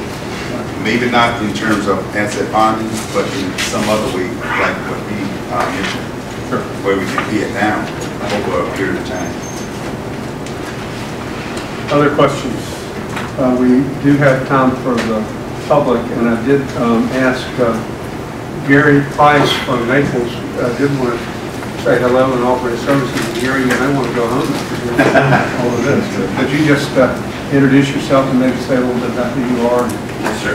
What's your... Thank you, Chairman Shack. And thanks to Task Force. I wish that my name is Gary Price. I'm Vice Mayor of the City of Naples. I wish that 8 years ago we had the benefit of this kind of a group, because I think you're further along than you might believe or think that you are, based on my humble 8 years of service as a city council member.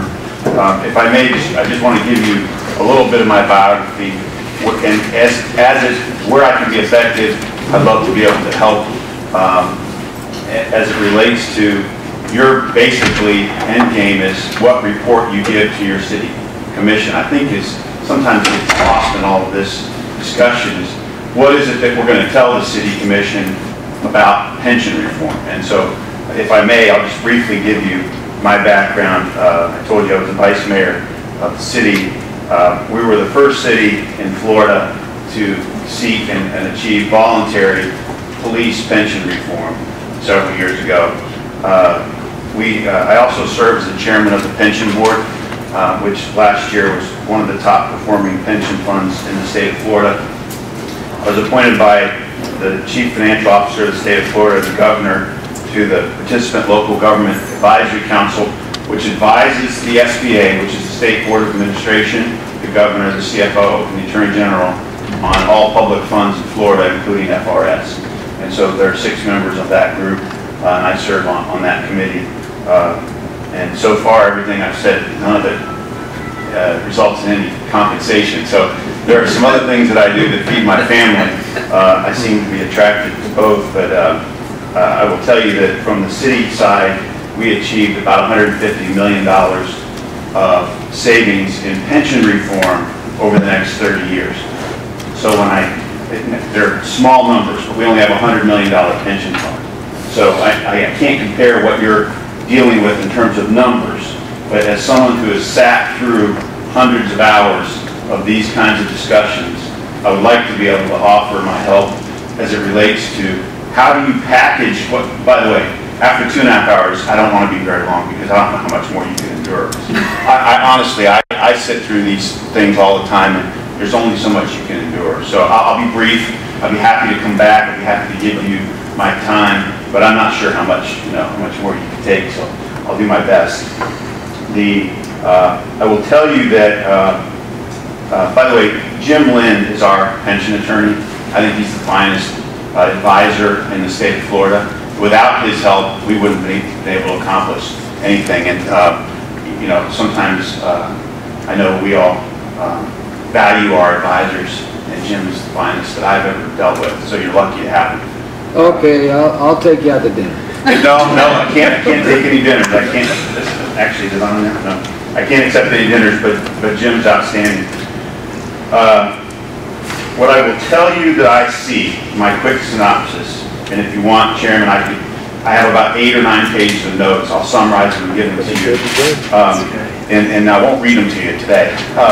But Commissioner Anderson, I think your comments about the 3 topics of benefits, investment policy, and contributions is a great way to start.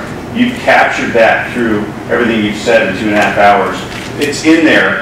The answers are in what you've already discussed today. What you need some help on is clearly defining what your specific goals are within your mission. And I think what happens is you go down rabbit holes, and I can speak from experience. You start chasing things that look attractive and look meaningful, and you lose sight of your focus. So I would encourage you all, as you prepare your report, to not lose track of your purpose, which is giving them advice, giving the commission advice on how to make meaningful reform for this city. And this is a very complicated task, but if you can do that and keep to your focus, I think you'll benefit in the long run. After spending lots of hours running down rabbit holes, I can tell you that that's maybe the best advice I can give you. I have some concerns about your investment policy at number 2. Very serious. By the way, the paying job that I have is I have a multifamily office. Okay, multifamily office. We advise families on investment management. So I spend all of my time looking at asset allocation, costs of managers. And so that's where I spend, that's my world. And I'm very concerned by what I heard today as it relates to your costs of administration. I will tell you that that's something worthy of looking at. I will also tell you that because I was in office in 2005 until today, my term's up in February, when we were in the 2005, 6, and even 7 years, we had a hard time keeping employees because things were going great, and we had to try to pay up to try to keep people. And that's where you saw COLAs, and that's where you saw all these increased benefits. And it was just purely a matter of function of the environment we lived in. It wasn't the employee's fault. It wasn't the city's fault. It wasn't the taxpayer's fault. It was a reality that we had to run a city, we have 500 employees, and you have a few more, that we had to do what we had to do to keep our employees.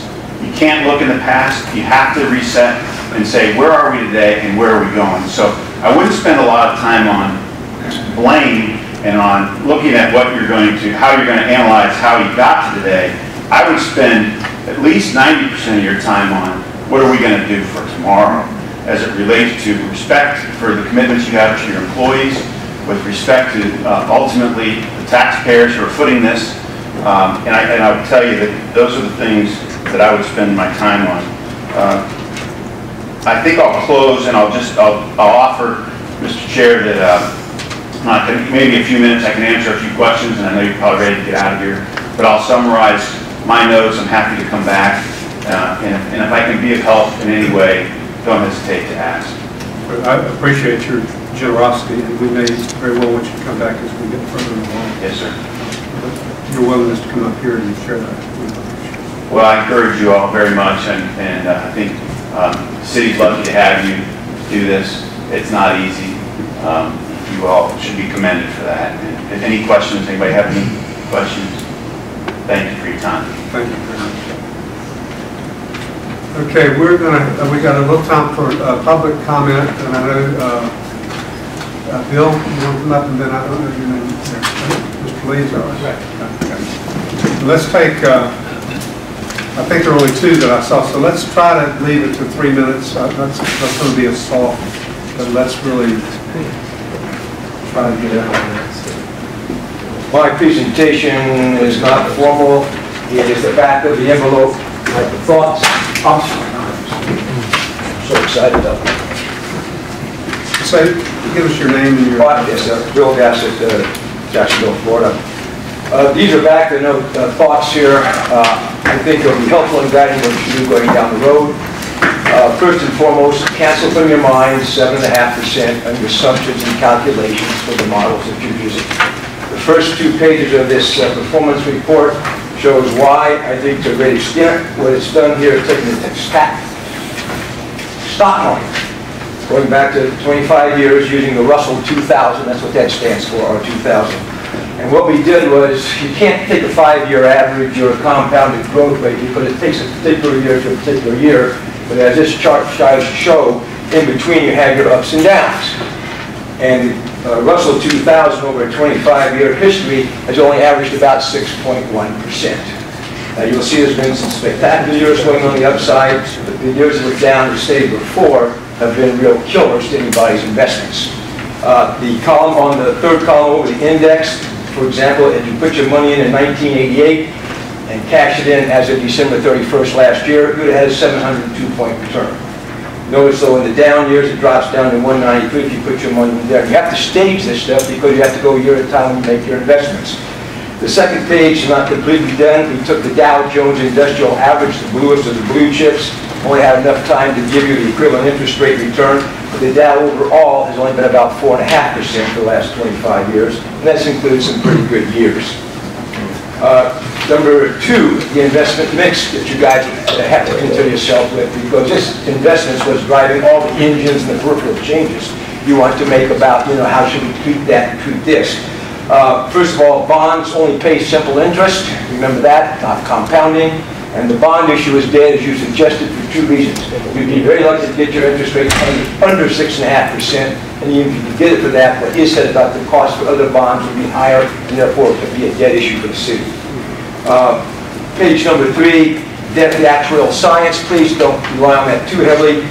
Mutual funds, a lot of them, many insurance firms have gone under the last 6 or 7 years in doing what they call the deferred annuities, which are a form of pension plan. And we've had several groups back in 2000, 2001 guarantee a 5% net compounded growth rate. And even today, they're 13% underwater. The next thing here, and this is the most important, I call this my guillotine approach to report. And nothing sobers a person up when I'm dead in about 30 seconds. But here's the thing. The guillotine here is, if you could request somebody, either these fine fellows here, to say, okay, fine, let's look at the issue of bankruptcy. Not in some fearful, illogical sense, but get it out on the table and see what it will cost you. You have to do that. That is your starting point. This other stuff is called the backward bang explosion. You know what the penalty is if you don't get something done, so now let's work back. And I will tell you, it will not bring the labor guys to the table that we're going to kind of keep this peripheral type discussion. And as long as they know and you know what's going to be the loss here if nothing gets done, suddenly you're going to find folks come together real hard, real fast. And the longer you wait, the more it costs. Now there's another problem you could be facing, and I'm sorry if she's still here. The concept of the state. Now in Roman context, that means they told you what you had to do. And I could see a good governor saying, okay, what is going on in Jacksonville? I will not let this city tarnish the state's image. We are stepping in with all the force of the state, and we're going to extract 2 pounds of flesh, one from the city and one from the labor unions. And that could be a scenario you have to look at. But I would suggest, if I might, Mr. Chairman, that you have somebody lay out from an accounting standpoint and legal standpoint the cost of bankruptcy and what it entails. You just can't, as you know, say we're fine for bankruptcy. We haven't yet raised our taxes enough to get to that point. That has to be done first. Some of the issues you brought up. But those are just some really quick back-of-the-envelope points. I hope they're instructive in what you might look at in the future. Quick question if you'd like to ask one. If not, I'm glad to talk to you later. Thanks for your time. Thank you, John. Mr. Lee.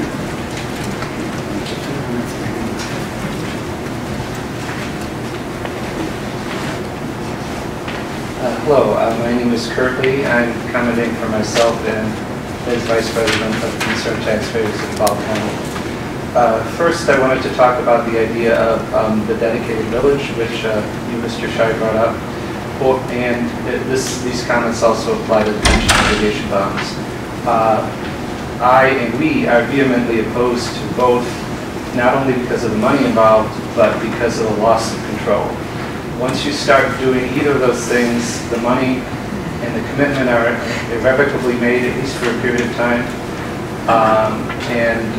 You actually basically reward people who have been bad stewards of money, namely the trustees of the police and fire pension funds. I put a caveat on that. If by doing either of those in modest amounts, you could get huge concessions, such as eliminating the 30-year agreement, which is an agreement. Agreements can be changed. That would be worth considering. The police and fire pension fund personnel have too much power in this city. Also consider, as the part of your process, replacing the police and fire pension fund leadership, eliminating the special $2 million pension plan for Mr. Keene, which everyone agrees was illegally adopted, and take control of the police and fire pension fund. Namely, the city should permanently have control of that fund, and the board of trustees should be eliminated, which requires cooperation with the state. Basically, go to the state legislature and say, we want to do this. We don't want this board of trustees burdening us and wasting our money anymore. And the fund assets could be managed by the Jacksonville retirement system as well, which has a much better track record than the PFPF. It's earned more money at lower investment costs, so it hasn't been inept, wasteful, or corrupt. Second, on the issue of increasing millage, be careful. Those who've recently arrived in Jacksonville should not have to pay the mistakes that the city leadership made in the 1996 to 2002 period most egregiously. Taxpayers also can vote with their feet. I mean, much discussion has been made about, well, you have to make sure